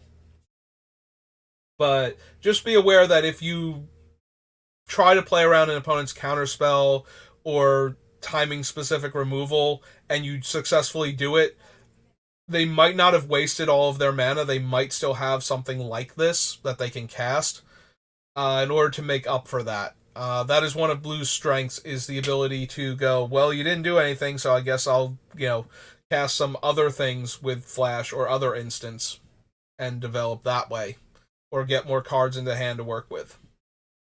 After that, we have Negate. Been in many, many sets. There's often a variant of it in basically every set. The thing about Negate is it only works on the things that we're worried about right now and other cards like Battles, like Planeswalkers. So playing around Negate is a matter of either casting your creatures when you think they have it, or so that way you're not casting your spell that they can actually counter, or just having to accept that you're playing into it and try and play. If you're not going to have a ton of non-creature spells to begin with. I think I cap out at 8 at most in my decks, and I usually, if they're not removal spells, I like to be lower than that. So you're not going to have the opportunity a lot of the times to bait out a card like Negate. You just have to be aware of its existence and make sure that you're not playing into it. Like, if your spell wins the situation and negate will counter it, and it's like the only thing that can counter it, then you have to be aware of it. But sometimes you're just going to have to go for it anyway. So just be aware that it exists and try not to put yourself in a position where your spell resolving is amazing and your spell not resolving loses you the game. Like, oh, she is 2 mana, not 1 mana. Okay, so Saiba Cryptomancer is a 2 mana Moonfolk Ninja. She's a 0/1. She has Flash. She also has the backup mechanic. And backup is put a 1/1 counter on target creature you control. And then if that creature wasn't this one specifically, like she comes into play, you can put her counter on herself and make her a 1/2 with Flash. Or you can put the counter on another creature. If you put the counter on the other creature, all of the game text after backup gets added to that creature until end of turn. She grants hexproof. So she can be used to counter spells that target your creatures and give them 1/1 counters. It will only be one creature and it will only get one counter, but that is still probably enough to ruin some people's days. So this is another one of those you have to be aware of what they can do and try to force it out of them at inopportune times. Don't let them get into a position where you were going to blow them out with the like instant speed removal spell and now their guy lives and it's bigger and it can block your guy. Like either play the removal spell or commit to the fact that if they grow their guy out of left field, they got you. Like you need to get to the part where they have to cast this first and then you can respond to it. Don't ever put yourself in a position where you have to pump your guy to win the combat or cast the removal spell on one of their guys to win the combat and they get to cast this and all of a sudden you lose that combat. It's actually not super hard to do. You just can't ever put yourself in a spot where you need the removal spell or the trick that works on their guy to happen in order for you to win combat. If you're getting yourself into that position against cards like this, you're going to lose. And there's been 2 of them already, and a third one that's borderline. And it's just so easy to not put yourself in a position where your creature is already so far behind that you need to put it into combat and then try and kill one of their guys. So that way they don't get the opportunity to 2-for-1 you. Or worse, 2-for-0, because this is a body that's in play. Even as a 0/1, it still blocks. Like, it can still chump block on a later turn and soak damage. So that's a lot of value out of a 2-mana creature if you let your opponent do that. Also of note, it can come in as a 1/2 and have hexproof. So that's a thing. And as a final third note, it has hexproof. So even if it's just an 0/1, auras that buff creatures can now go on this thing. And there aren't many in this set, but there are a couple. Alright, I have nearly talked myself hoarse, and yeah, we've been going for an hour and a half, and we are only on blue. I need to get some more water, so I'll be right back.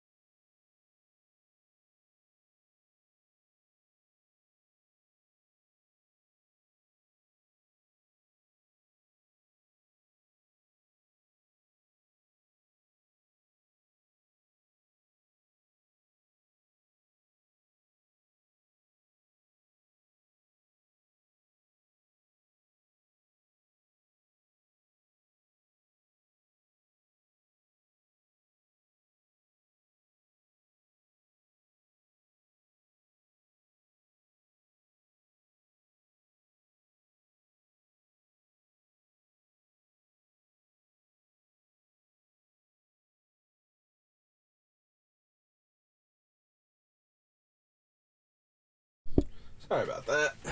I was not actually expecting this video to go quite that long, and we still have so much more to cover. So let's get to it then. So that was the Cryptomancer.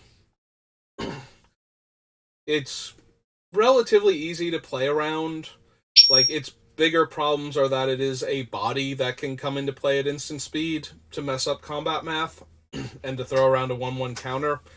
But if you can get your opponent to play it that way, then you know what you're dealing with, and you don't have to worry about creatures, randomly gaining hexproof in response to your removal spells mid-combat. Next spell is Sea Double. 2 blue, instant. Can't be copied. Choose one. If an opponent has 8 or more cards in their graveyard, you may choose both. Copy target spell, or create a token that's a copy of target creature. So, Sea Double, as a copy of a spell, isn't much different from any other instant speed spell that we could possibly already have on this list. So the creature token is where it's going to ruin you. This is a clone at instant speed. This is, what was the card called? Stunt Double from Conspiracy. Yes, hello, Bonks. I see you. My parrot has come to visit. That was him knocking on the door. Not just him. Both here. And Speckles is also here. He's a little cockatiel.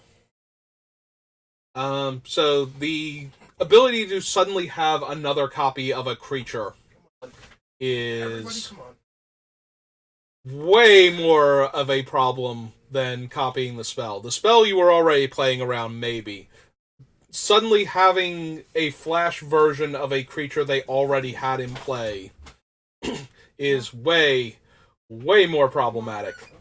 Without even taking into account comes into play abilities on the creatures. Just suddenly having another creature. Looking at cards that I can physically see right now on the screen. Just suddenly having another Thunderhead Captain. Here's another 3/4 with flying. Let's see if that messes up your combat math. This thing is going to be very, very difficult to play around. Because you have to be winning by a lot for this to not hurt. Oh, I'm sorry, I take that back. It's not even your creature. It can copy the opponent's creatures, too. Oh my god, that thing is absolutely nuts. No wonder you can't copy this thing. It would get way too out of hand if you could. Probably goes infinite with itself if you could copy it by making a creature that can copy spells. Yeah, I'm gonna be honest. I think I just lose to this card most of the time if I'm not already winning by a huge margin. Just suddenly having another copy of your best creature, or having your first copy of my best creature. Like, that is not a situation you can normally win. Unless you're already winning by a lot. Like, if you are a go wide deck, and your opponent needed multiple blockers to not be dead, then making one extra blocker isn't helping. But beyond that, like, you're going to lose to this card a lot if you don't have...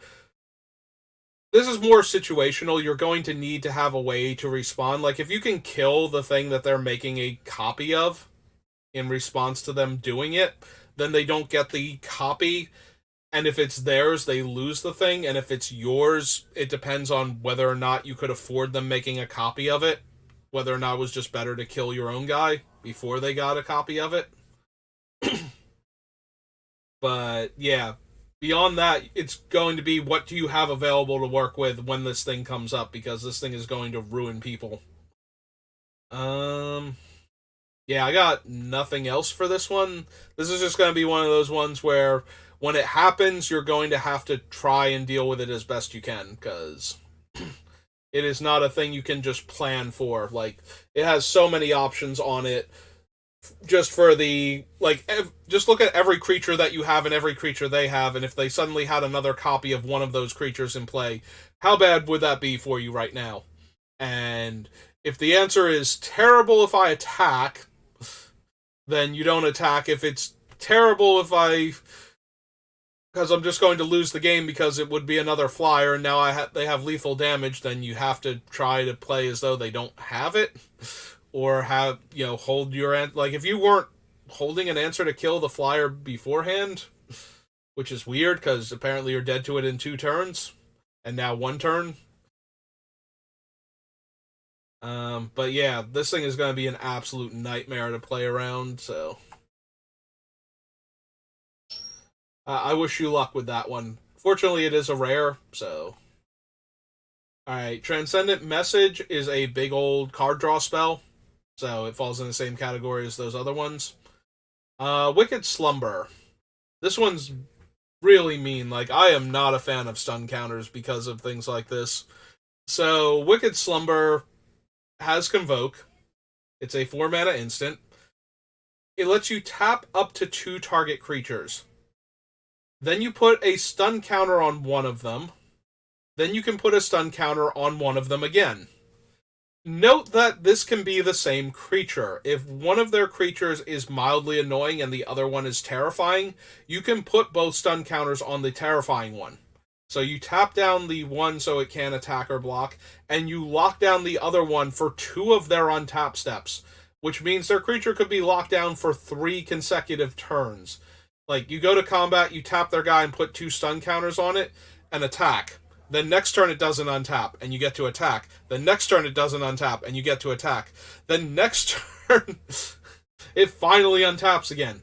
That is a lot of time to buy. Like, tempo cards usually buy you like that turn and the following turn. This one buys you all of the time against one particular creature. So, and it has Convoke, which means it can be cast, at instant speed before attackers are declared if they want to, or afterwards, if you play blocker post-combat because, you were going to be dead on the crackback, but it's like, okay, I'm going to tap out and drop 2 more creatures now, and then they're just like, yeah, I'm going to lock both of them down forever. That is a thing. So, like, and that they can do with their surviving creatures, if that was how you were going to win this game, was just put down blockers so that you didn't die. So, be aware of this card. Much like the other cards that lock down a creature for multiple turns, you have to be aware of it because you will suddenly lose all of your blockers that combat, potentially, and then, like, future combats. Like, if you were just relying on, oh, I have a 3/3 and a 2/2, and I'm going to attack with my 2/1 in the air, and the 3/3 and the 2/2 will hold off their ground, and then they're just like, tap your guys. Like, tap my guys to tap your guys. Because that's another thing about Convoke. Summoning Sickness does not affect it. They don't have tap pay for this spell. They can be tapped to pay for the spell. So Summoning Sickness does not stop a creature from paying for Convoke. So that's a thing. So they can tap out for their creatures, and then tap their creatures to lock down your blockers, and then untap and attack with their creatures. So this is a thing that will swing races dramatically. And if they're in blue and this is how you lose, if 2 of your blockers just evaporated for a while, like, would you lose this game? If the answer is yes, then you have to at least consider this card. And the last blue card is Zalfarin Shapecraft. So, we've had cards like this before. This one has what is my favorite part of any card that looks like this, and that is draw a card. So, Shapecraft is a +X +Y, where X and Y are the difference between the power and toughness of the creature that you're targeting and the 4/3 stats that it's about to have. This can be negative if you cast it on a creature that has, higher stats than this normally. So this does work against opponents' creatures also by making them smaller. Like, if you attack with a 3/3 into their 4/4 and they block, and you hit them with this and draw a card, you've traded your 3/3 for their 4/4, and you got to draw a card off of the Shapecraft.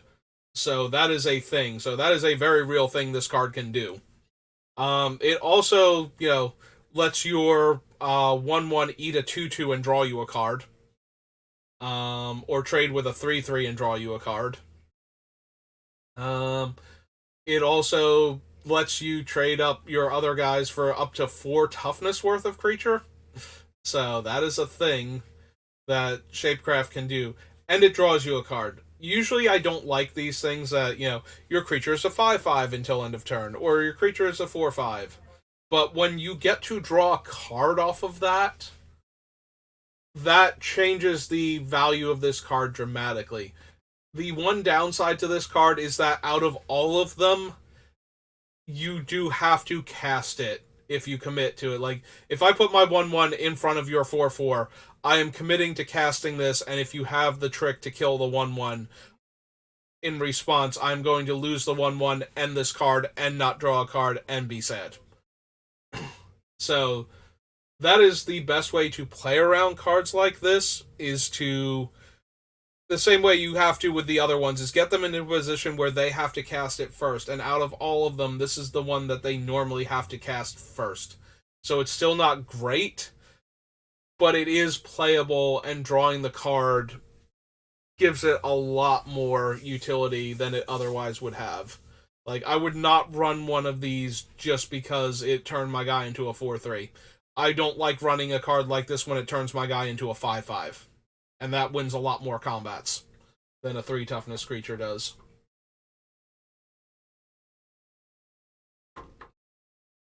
But yeah, same thing. Next up is actually this artifact here, Bladed Fan. Bladed Battle Fan, if we're going to give it its proper name. So 2 mana with Flash. It's an equipment. When it comes into play, it can attach to a creature immediately that I control, and that creature gains indestructible until end of turn. It also gives +1 power, and it naturally equips for 1. So, this is the same trick that we've seen in a whole lot of other sets, except that it is a permanent +1 power boost that you can move around the table afterwards. This is the target creature gains indestructible until end of turn black trick. You play around this one much the same way you play around those. This one fortunately does not give Death Touch, it only gives an extra power boost, so it's even harder for it to just outright kill the creature if it wasn't going to be a trade anyway. And then the Death Touch goes away, and you're left with an extra power boost from the equipment, which is not nothing, like, it certainly has its value. But you are primarily playing this as a target creature gets +1 power and indestructible until end of turn. And those you play around the same way you play around all the other ones like that. You try and get them into a position where they're using it to save a less impressive creature that you don't actually, you try and get a trade and they use the trick. It's not as good because now you're not trading for the entire trick. The +1 power is still in play and can be moved around even if you kill the creature. Like, killing their creature in response does not stop them from getting this card, but it's barely a card at that point. But it is a thing that you play around it the same way. You try and force it in the same situations that I was talking about with the protection from the color or colorless trick under white. You use the same tactics, and that's how you play around a card like Bladed Fan. And it leaves behind a bonus similar to the 1/1 counter, except no toughness, but can be moved around. So it's a little bit worse, I feel like, in that regard. Like, the 1/1 counter, I think, has a tiny bit more value, especially in this set, where there's a bunch of 1/1 counter matters things going on. And this is not even a counter for the power boost. They used to have those way back in the day. Like, counters that weren't just 1/1 plus and minus, but they've since consolidated because those things get really hard to track after a while when you start putting multiple different kinds. Next up is Collective Nightmare. This is an uncommon. It's black and 2. It convokes, and it gives a creature -3/-3. So this is black's -X/-X spell of the set. It gets extra value being both an instant and having convoke, which means you can ambush people with it. It's the same thing that you use to play around. Like, it's the same strategy to play around it. If you're afraid of it, you have to watch out for double blocking because that's the easiest way to get blown out. And you want to make them have to use this first before you try to use your cool thing to save your guy. Giving your creature -3/-3 in response to casting the gives it protection from a color thing and a 1/1 counter hurts a lot. But if you can get me into a position where I have to do this first in order to do it, then you don't get blown out as badly. In fact, you might even be able to blow me out with the right specific trick. So yeah, I mean, it's also a removal spell. Like, it's a 3 mana -3/-3. Like, people are going to run this regardless. This is the same type of thing that you normally run into, except a lot of times they've been enchantments lately. There have been less instant speed ones or sorceries, like the Drown and Ichor from March of the Machine.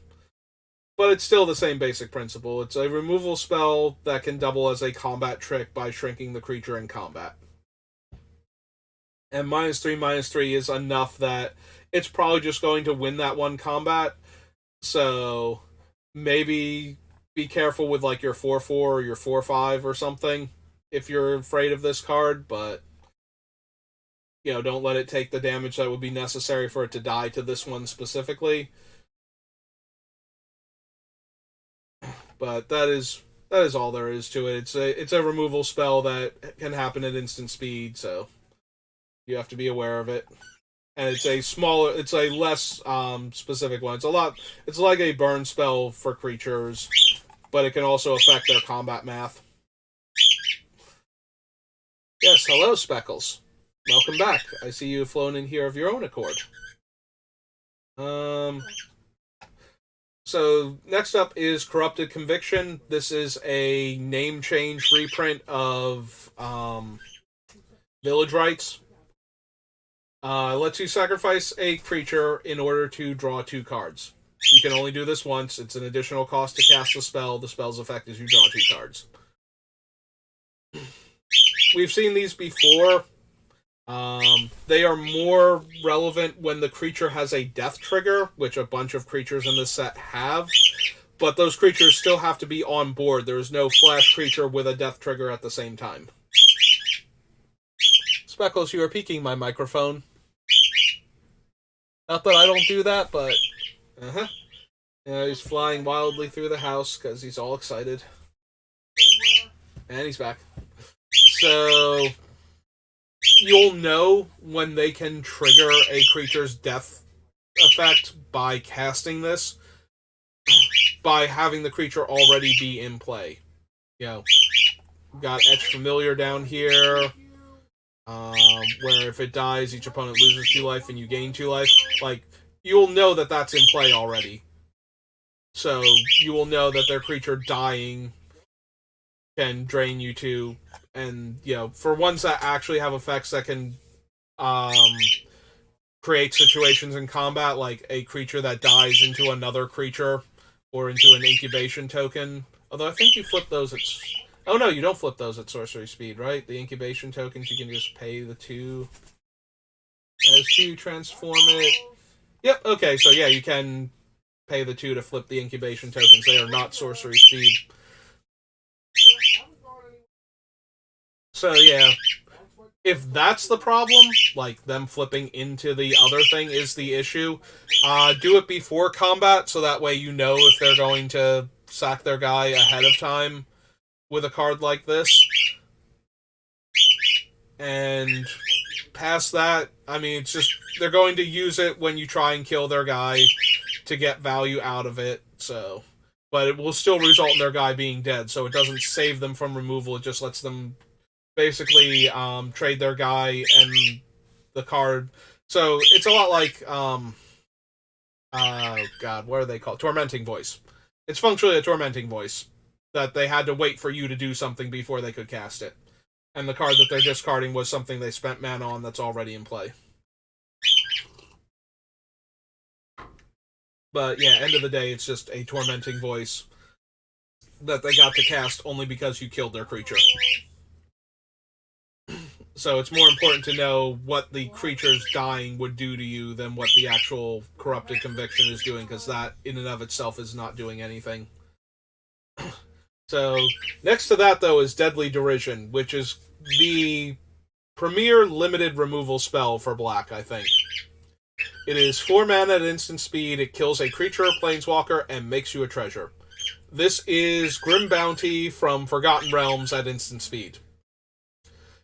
And Grim Bounty was pretty playable there, so this is going to be pretty playable here. It's a removal spell, it straight up kills a creature. This is the card that will reach out and kill your creature regardless of what it is mid-combat, so be aware of this one. It does cost 4 mana, so that's at least better than something like Infernal Grasp, but it's still this is the thing that gets your creature dead. Cast in response to your combat tricks or something, or, whatever.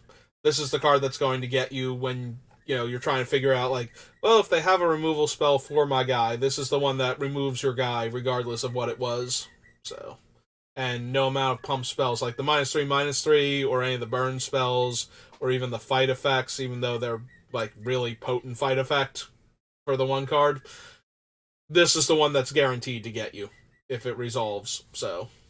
And none of your things that don't automatically save the creature from everything are going to save it from this one. Thing there. Alright. Here is the other negative effect. So, Final Flourish is black and 1. It gives -2/-2 at instant speed. It also has Kicker, sacrifice an artifact or creature. Hello. Alleging Gum. I'm butchering your name. Aeljim Gum? It's a new Magic set. I'm always excited. So, I'm doing my normal preparation for a new set, which is to go over all of the instance flash spells and wrath effects in the format. So that way you can be better prepared for the things that normally tend to win games in Limited, especially in the first couple weeks, in preparation for the pre-release next weekend. So Flourish is -2/-2, but if you pay the kicker cost, which is the artifact or creature being sacrificed, it gives -6/-6. This one is basically a cheaper, slightly weaker version of Deadly Derision, in that it's going to kill most of your things, regardless of what you have, if you don't have something that saves it from anything targeting it. But they will lose an artifact or a creature in order to get that to happen. So you do have to be aware, though, that if you're killing their creature and you thought it was Village Rites, it might be this thing instead, and that will incentivize them to sacrifice specifically that creature. But beyond that, you're playing around this thing the same way you play around Deadly Derision, in that you have to just be aware of it, and that your guy might suddenly die. Next thing is Glistening Deluge. This is the one that I was talking about before, the -1/-1 to all creatures in play, and then if you're green or white, they get an additional -2/-2. Thank you. I appreciate that. So this one is more of a sideboard card, mostly because it's 3 mana at sorcery speed. Normally you get a board -2/-2 for this effect, and this thing is very potent against white and green creatures because it's actually -3/-3. The negatives are cumulative. But -1/-1 to all creatures, including yours, is not that impressive normally. So spending 3 mana on that when you don't know if your opponent's going to have green or white creatures is not great. Doing it when you have green or white creatures in your deck is probably terrible. because it will affect yours also with the additional penalties. So whereas the white one is borderline playable in limited if you don't know what colors your opponent is playing, this one I don't think is. So as far as board wipes go, it seems underwhelming. If you are white and green, you should be aware of it because sometimes players will play cards like that just because they think, oh, the -1/-1 would have been really good in the last set. I don't think it's as good here. I don't see as many one toughness creatures, and some of the ones they have good death triggers or value for having come into play or died in the first place, so you're not getting as much value as you would in the last set where there were a bunch of 1/1 tokens running around and like the +1/-1 equipment made a 3/1 functionally, and yeah, there were tons of creatures that you could kill with one toughness in March of the or in All Will Be One, and I don't think March of the Machines is in the same spot. So, but they might play them in the first couple weeks just because of that. They're used to like one toughness creatures being a thing you need to be able to kill quickly and in mass. So, um, Merciless Repurposing. This is the big expensive removal spell of the set. Comes in at 6 mana. It exiles the creature and gives you the incubation token at 3. This one is very similar to the 4 mana one, except much harder to cast. Holding up 6 mana instead of 4 in order to kill the creature at instant speed is not great, but it will happen. You know, you hold up the removal spell that you have, not the one that you wish you had. Um, but you play around it the same way. You do have to be careful in the very late game if your opponent made it to 8 mana. This will screw up combat math by a lot if they do, because they can flip the token immediately. So that will kill one of your creatures and give them another blocker if it resolves. Um, so that you have to be aware of, but that really only matters once you get into the very, very late stages of the game. And it's kind of hard to play around a spell like this at that point anyway, because you're probably just attacking with your creature because it's the only creature left in play, trying to win a game that's been going on this long. But yeah, if you just barely have the numbers necessary to kill your opponent and the game got really board stalled out, this is a card you need to think about. But they're probably going to fire it off anyway and kill one of your guys and make a token in a board state like that, so you only have to worry if they literally just drew it and your attacks are just barely good enough. Mirrodin Avenged. This is one of those weird cards, so it's 1 black, it's an instant, and it destroys a creature that was dealt damage this turn, and you draw a card. This is one of those cards where it punishes you for getting worried about small amounts of damage a lot of the time. Like, chump attacking with a creature is usually a glaring sign that they have this card, so they're not going to just throw their 1/1s at your bigger guys. But if they have a bunch of little guys and they attack with all of them and into like your one big guy, this might be the card, or they might just be trying to get your life total lower. Then the question is, well, how good is your big guy? Like, if it's a 2/2, then, you know, it's trading it for the 1/1 and them getting the card out of it is medium, but it's not terrible. Trading like your 4/4 because you thought they were just going wide to get damage through is where you start to lose a real card, and they get to draw a card, and they killed your guy for 1 mana, and they got to be very efficient about it. So Mirrodin Avenged is kind of the opposite of a card like the Charge before. This is the one where you want to put your guy on a guy that's going to trade anyway, so that way they don't get their value out of the card. Which is a little bit more difficult to do, actually. It's very hard to not put your 3/3 on a 2/2. Fortunately, it's net neutral at that point, if they're close in value as far as the two creatures go, because they traded the Mirrodin Avenge for the top card of their deck, and you traded creatures. So that's the best way to mitigate the damage from this one. Like, you don't want to lose your like giant cool creature to their 1/1 or 2/2. So when you're playing against this one, you're playing against it as though you want the creatures to be as close in power and toughness, whereas other cards you want to have the bigger guy, so that way the combat tricks don't work. So this one's kind of fun. Like, I have to imagine I'm going to lose a bunch of guys I didn't want to this card, just because I'm playing around everything else in the format. Like, you don't want to play around this card and have your opponent go, oh no, it's the indestructible +1 power trick instead. And now my 2/2 eats your 3/3, and my guy's a 3/2 now. Because that's going to feel awful. So yeah. Yeah, this is going to be one of those ones that gets me a couple of times because I'm playing around basically everything else. And this is the one that reverse Uno's the most of the playing around cards and strategies, because now it's like, oh no, I just wanted you to trade your big guy for my little guy. So that's going to be a thing, and like I said, I'm going to get got by this one, and it's a common too. I'm going to feel so bad every time I lose like one of my bigger guys to their little stupid thing and they draw a card. Pile-On is a rare, but it is a Convoke card.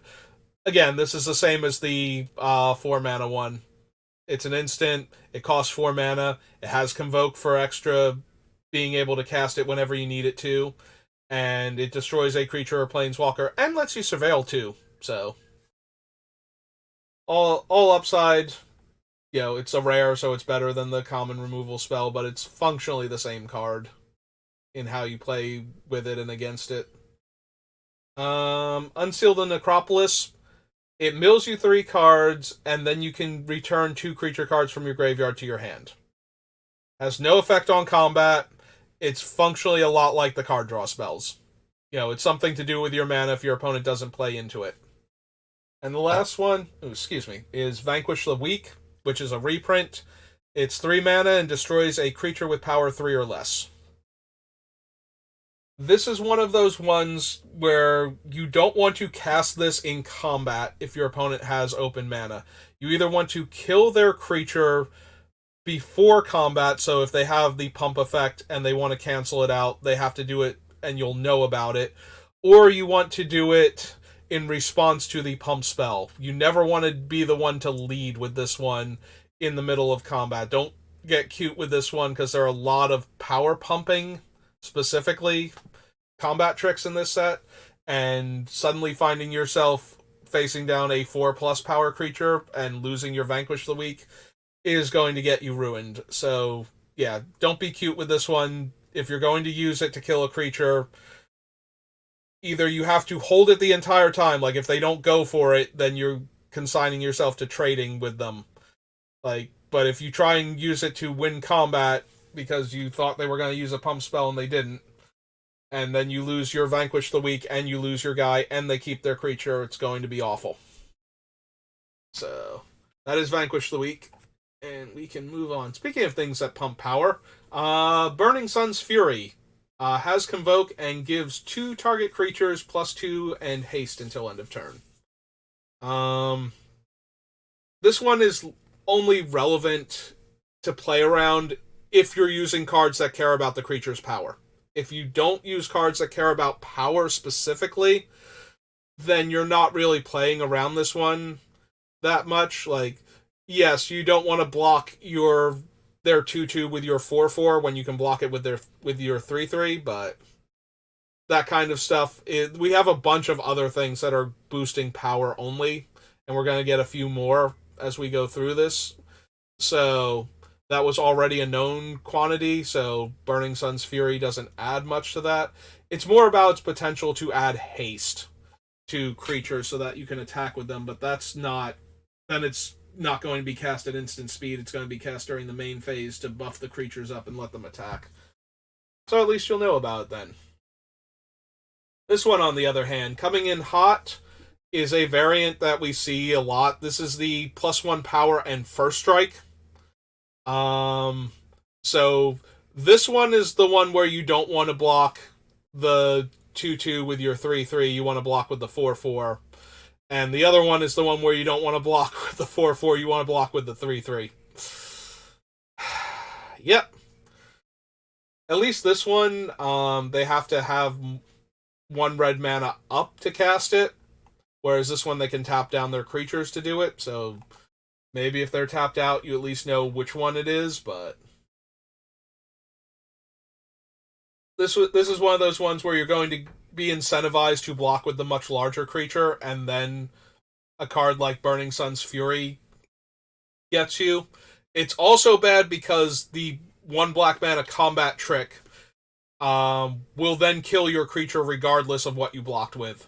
Because the first strike damage will hit it, and then they can kill it with the one black mana trick. And but if they're not in black, then you don't have to worry about that. But you do have to worry about their large creature suddenly gaining first strike. The upside to this card is that it's not a whole lot more power if you're going to take the damage. Like, this is not one of those ones where you don't block and you die because of it. This is one of those ones where you lose because you blocked their giant thing with your giant thing and you lost combat. So, again, if you can make them waste it early on, if you can get them to trade this for your 2/2 on their 2/2, that's good. Later in the game, you have to be aware that their big guy can suddenly have first strike if they're in red, and what you have to do in order to survive that. And sometimes that means that your big guy doesn't block their big guy. You chump block their little with one of your little guys instead, and you try and look for an opportunity to get in damage with your big guy now, because giving one of their guys first strike won't be enough to make it not still trade for a bunch of their team. So that is the way I usually handle the first strike trick, is if I can't bait it out early, I try to just take the damage or chump block when I think it's that one. This is one of the pseudo wraths. This is Into the Fire. It's 3 mana. You choose one. 2 damage to each creature, planeswalker in battle, or put any number of cards from your hand on the bottom of your library, then draw that many +1. So the 2 damage to all creatures is obviously the wrath side of it. You play around this one the same way you play around the black ones, and the same way you play around wraths in general, except with this one, now you know that your 3 toughness guys are safe from it without other effects being added to it, so you can safely deploy your 3+ toughness creatures if you think they have this one.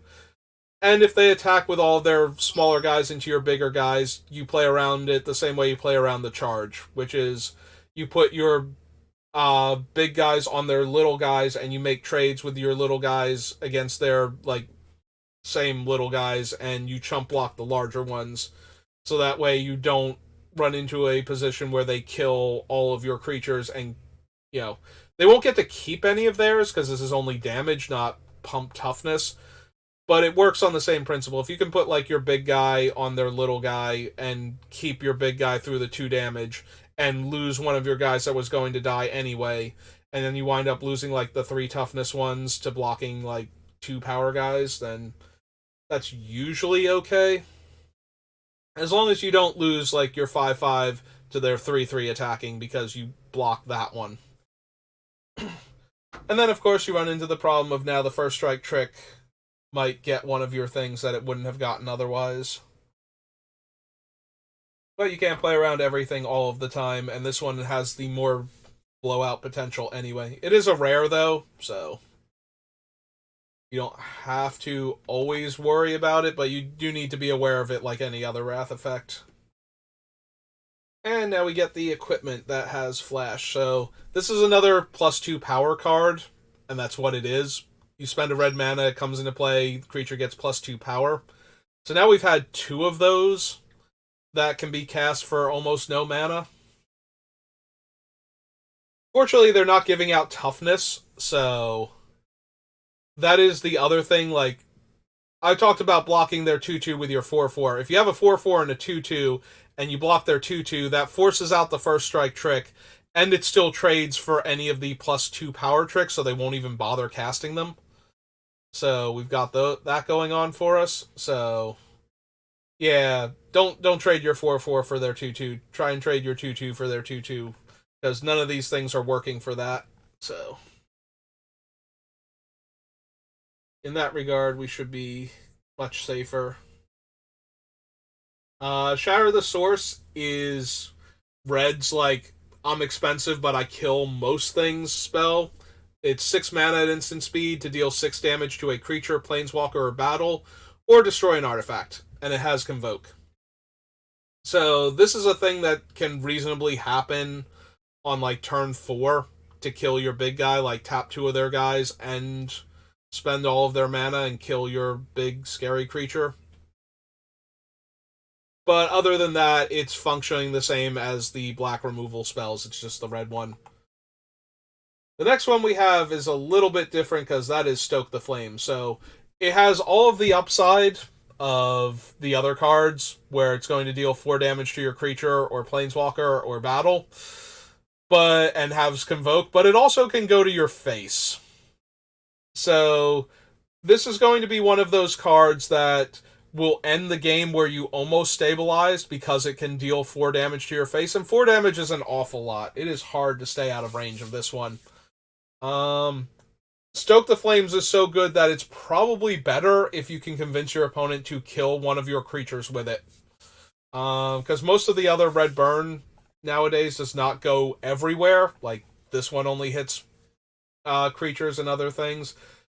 This one only hits the creatures and the other things, so this is the one that can kill you. This is the one where you thought you were safe, you finally stabilized, you're at like 3 life, and then you get burned. This is the one that they're trying to find when they start looting away their cards while you're at a low life total. So the best bet, if you can, is to give them a better target for it early while you still have a lot of life, and hope that you can still stabilize. Otherwise, you can't get low enough where this can kill you without having a way to kill them. Like, you have to be trading damage and just shrug and go, I'm going to lose to this card. But you can't let yourself get low enough that Stoke the Flames is going to kill you and you have no way to kill them. Otherwise, it's just a waiting game for this card to show up. And that is true of most burn spells that go to the face. And a lot of spells don't anymore, so this is one of the ones where we're back to how Magic used to be, where the burn spells go face, and you do have to be aware of them in the format and how low your life total is getting when you're deciding how to block. Because putting yourself within range of that thing just means that if you can't kill them now, you're just waiting for them to draw it. You know, like, a board stall does not favor you anymore. If they can't attack anymore after this combat, if they get you in range with Stoke the Flames. Also, it might be the thing they're trying to get you in range to if they're attacking with all of their creatures and most of their creatures are about to die. So, speaking of which, so this is the one that only deals 3 damage, and it also lets you put a card from your hand on the bottom of your deck and draw a card. So this is, I think it was called Magmatic Vision or Volcanic Vision the first time, but it can now deal damage to battles instead of players, is what it boils down to. I think the other one could deal 3 damage to the face. This one deals 3 damage to battles instead. So that's actually super relevant, and I was not considering that. Dealing damage to battles at instant speed will transform them if they go to 0, and that could suddenly cause another thing to happen. So you do have to be aware, like, you can't kill a battle without dealing damage to it in order to flip it. If you destroy a battle with an effect that destroys it, it just goes to the graveyard. If you deal enough damage to reduce its defense points to 0, though, it flips over because now the battle has been won. So that is a thing to keep in mind with all of these damage spells. is what the battles can do. Similarly to how you had to worry about what the death triggers were with village rights and the -2/-2 with kicker, you have to worry about what the battles can do if they suddenly flipped over. If this thing wasn't already good enough to kill your creature, the battle flipped over might be. So that is something to take into account with all of these burn spells. Alright, now we get to green. Okay, the combat trick does untap it. So this is the thing that will save the creature from the white removal spell that cares if it's tapped. It gives +2/+2 and reach and untaps the creature. So this is the thing that will eat your tiny flyer if it wanders over. This is the thing that will allow their big guy to block your like Doomsday Angel or Dragon or whatnot. And it is also the thing that will let them dodge the one removal spell or suddenly have a blocker at all after attacking you. That being said, it's only +2/+2, which is an awfully small trick for green. So you play around it much the same way you played around the white one before. That gives flying. This is basically the same spell. You are just worried about the sudden power and toughness boost, and that your creature can be blocked. Target creature you control deals damage equal to its power to another target creature, battle, or planeswalker. So this is your fight spell. You play around these the same way you always play around fight spells. If they make themselves vulnerable to your removal spells and your pump spells, you can use them to counter them. And if you don't have one of those, then you didn't have an answer to their removal spell, and it's going to be a removal spell. It will kill your guy, same as any of the other reach out and kill your guys do. So, yeah, there's less playing around it and just being aware of its existence. Also, you have to be aware of it, especially when multi-blocking, because if they eat one of your guys, because it's not a fight, it's a bite, you just get to deal the damage to their creature and no damage is dealt to yours. Then blocking with multiple creatures is going to get one of your guys eaten and then the rest of them eaten or traded with your thing ultimately. So just be aware of how this one will screw up combat math, but it screws it up the same way a lot of pump spells do. So, and the way all of the other removal spells do. So it falls in the same category. Alright, so Fertilid's Favor. Give me a second. This is one of those ones that it really blows you out in combat when you don't know about it, but it really doesn't do much past that. So it puts 2/1/1 counters on up to one target artifact or creature, is the combat trick portion of it. It also searches your library for a basic land and puts it into play tapped, which is, there are no landfall cards, I don't think. So that is not going to be a thing unless I've forgotten about one of them, or there's one in the legend sheet somewhere, which there might be. But past that, the land coming into play does nothing to affect combat.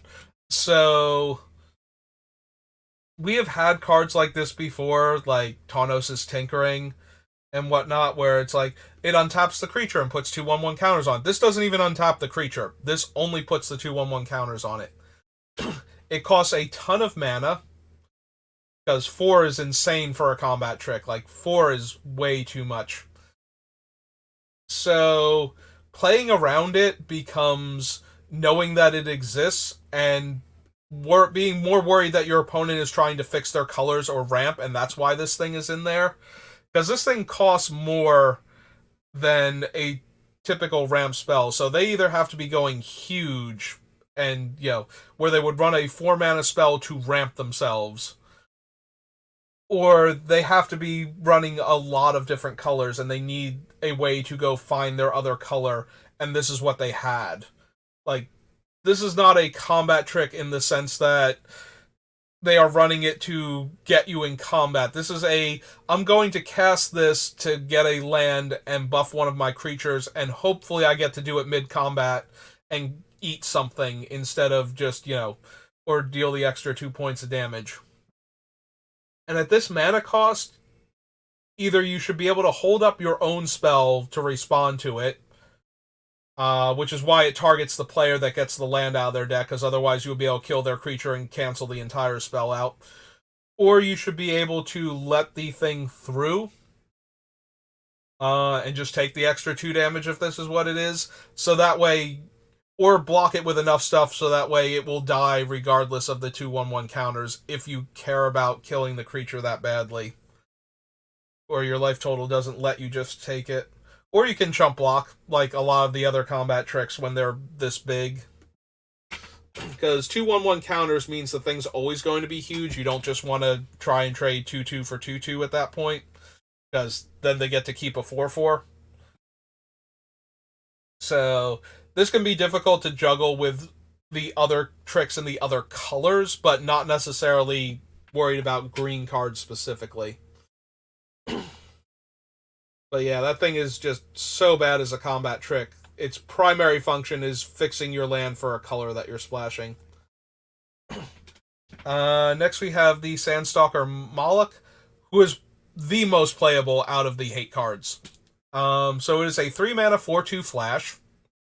When it enters the battlefield, if an opponent casts a blue or black spell this turn, you get to look at the top 4 cards of your deck and get a permanent card from among them into your hand, and the rest to the bottom in a random order. The Moloch is a 4-power 3-mana flash creature. It can pop out all of a sudden and trade with your 4/4.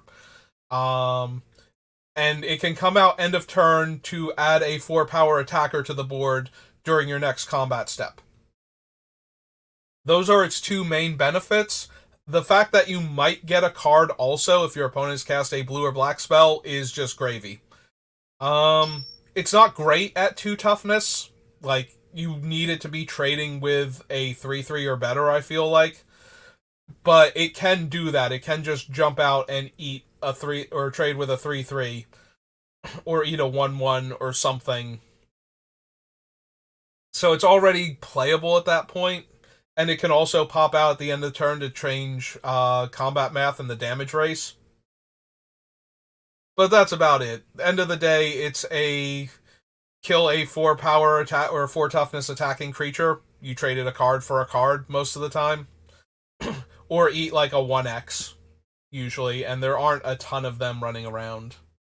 So you mostly have to be aware of a card like this so you don't attack your 1/1s uselessly into it. And if you have a combat trick that can grow your guy out of range, you can very comfortably attack into it.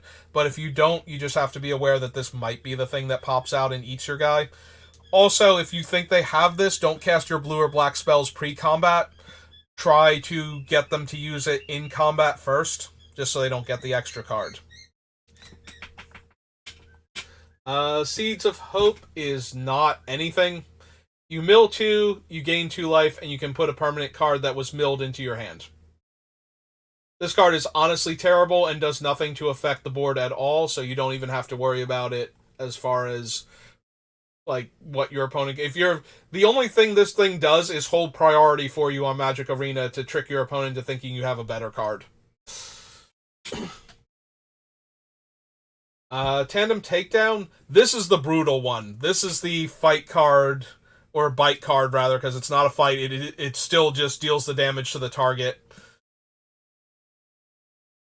So everything I said about the one that before that can deal damage to your other stuff carries over to this one, except it targets 2 of your creatures if you want, and gives them an extra point of power and lets both of them hit it. So it's already hard to have a removal spell or trick that gets around the power of one creature hitting your guy. To save your guy from 2 of your opponent's creatures both punching it at the same time is borderline impossible. It has to be a huge guy that's getting taken down by 2 weaker enemies at that point for that to work. Most of the time, you will just straight up lose your guy to this trick. And it gives the other creatures extra power, and it can be done in the middle of combat, and it can be used to punch out a battle if that's better, in order to flip it into its other side. So yeah, you're up against it from all directions from Tandem Takedown. This is another one of those cards where it's super hard to play around. If your opponent is not going for your giant creature with their two little guys, like you're not going to be able to save your little guy from two of their big guys both punching in the face at the same time. Unless you spend multiple cards, and then you spent multiple cards to save your guy from one card, you're still kind of losing out at that point. But yeah, this is going to be one of those. It basically just kills your creature. It's a green spell that basically kills your creature, so it functions a lot like the black spell at 4 mana, and it only costs 3, and it buffs 2 of their guys. It's a silly card. You're going to lose to this a lot when they have it, just because it's so hard to do anything about it. That being said, it's a removal spell. You know, if you're losing your one guy was going to get you killed, it functioned exactly like the black removal spell, so you play around it the same way you play around that. And unfortunately, playing around it means just not dying because you tapped all your guys and left back one blocker sometimes, or something along those lines, but this one also pumps power, so that still might screw up your combat math, even if your guy lives, or you had an extra blocker. Good times. Yeah, that's going to be one of the ugly ones, but that's going to be one of those ones where you kind of have to shrug and go, yep, you had a removal spell for my guy. And that's all that really boiled down to. Vengeant Earth falls in the same category I was talking about under the blue spells. The only good thing about this one is that it can target a land when you're, in the mid to late game to make your land an attacker. Also, your land would have to be blocked.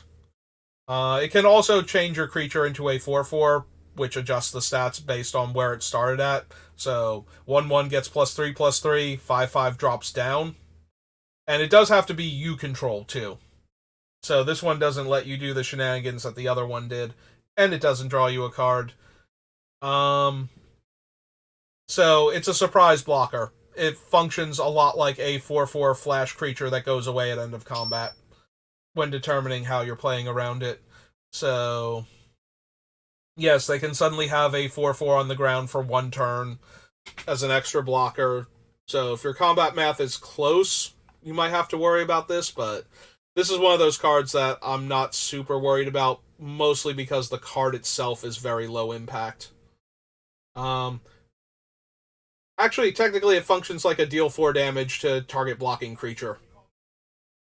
So, and it actually becomes blocked. But that's all it's really doing. So, none of the gold creatures have flash, and none of them they are all creatures. None of them have instant speed things. And the same is true for the artifacts. So, we only have to talk about 2 more cards, which my voice is very grateful for right now. There is one in black and one in red. So the black one is Invasion of Fiora, which is the conspiracy where the conspiracy sets take place. When it comes into play, you can choose one or both. Destroy all legendary creatures or destroy all non-legendary creatures. So this is another Wrath. It functions exactly like the white one in that it is able to kill everything and then turn into a creature eventually.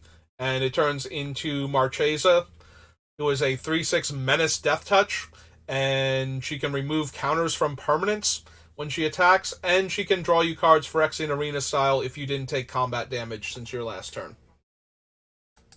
So the Wrath effect is the same as Wrath effects. You play around them by not overcommitting into them and getting all of your creatures killed. There is one added danger with Invasion of Fiora.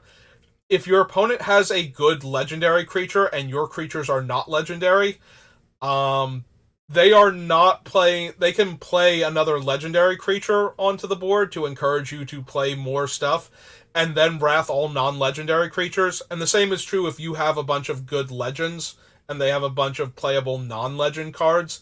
They can kill all of your stuff and leave their stuff behind if you don't have a mix that is worthy of killing. So that is an extra wrinkle to be aware of, but other than that, it functions the same as any other Wrath effect. And the other one is, which one of them is it? 3 damage. 3 damage to each creature and each planeswalker when it enters the battlefield. It's the Invasion of Karsus. I forget where Karsus is. It's one of the more obscure planes, and it flips into a 4/4 with Ward pay 2 life that deals 2 damage to each opponent when it attacks. Oh no, not when it attacks. When you cast a spell. I'm thinking of the dragon one. The dragon one deals 2 damage when it attacks, right? Yeah. Okay, so this is the one where you cast spells and it deals 2 damage. So this one deals 3 damage. So it's a little bit more impressive than the other rare that dealt 2 damage, or could be a Winds of Change effect. But it's the same principle. So this is just the other Wrath that you do have to be aware of for damage-wise, and that it's 3 damage instead of 2 when determining how much you want to commit to the board and what you're running into potentially. Like, if your opponent has a 4/4 and you're playing a bunch of 2/2s and 3/3s, this is going to ruin you and let them keep their guy.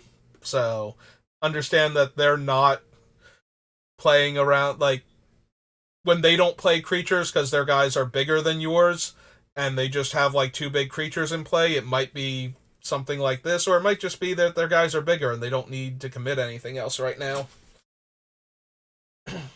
But yeah, they'll probably just wipe your board and attack with their big guys, though, so be aware of this and try not to leave yourself too vulnerable by playing out your whole hand of little guys.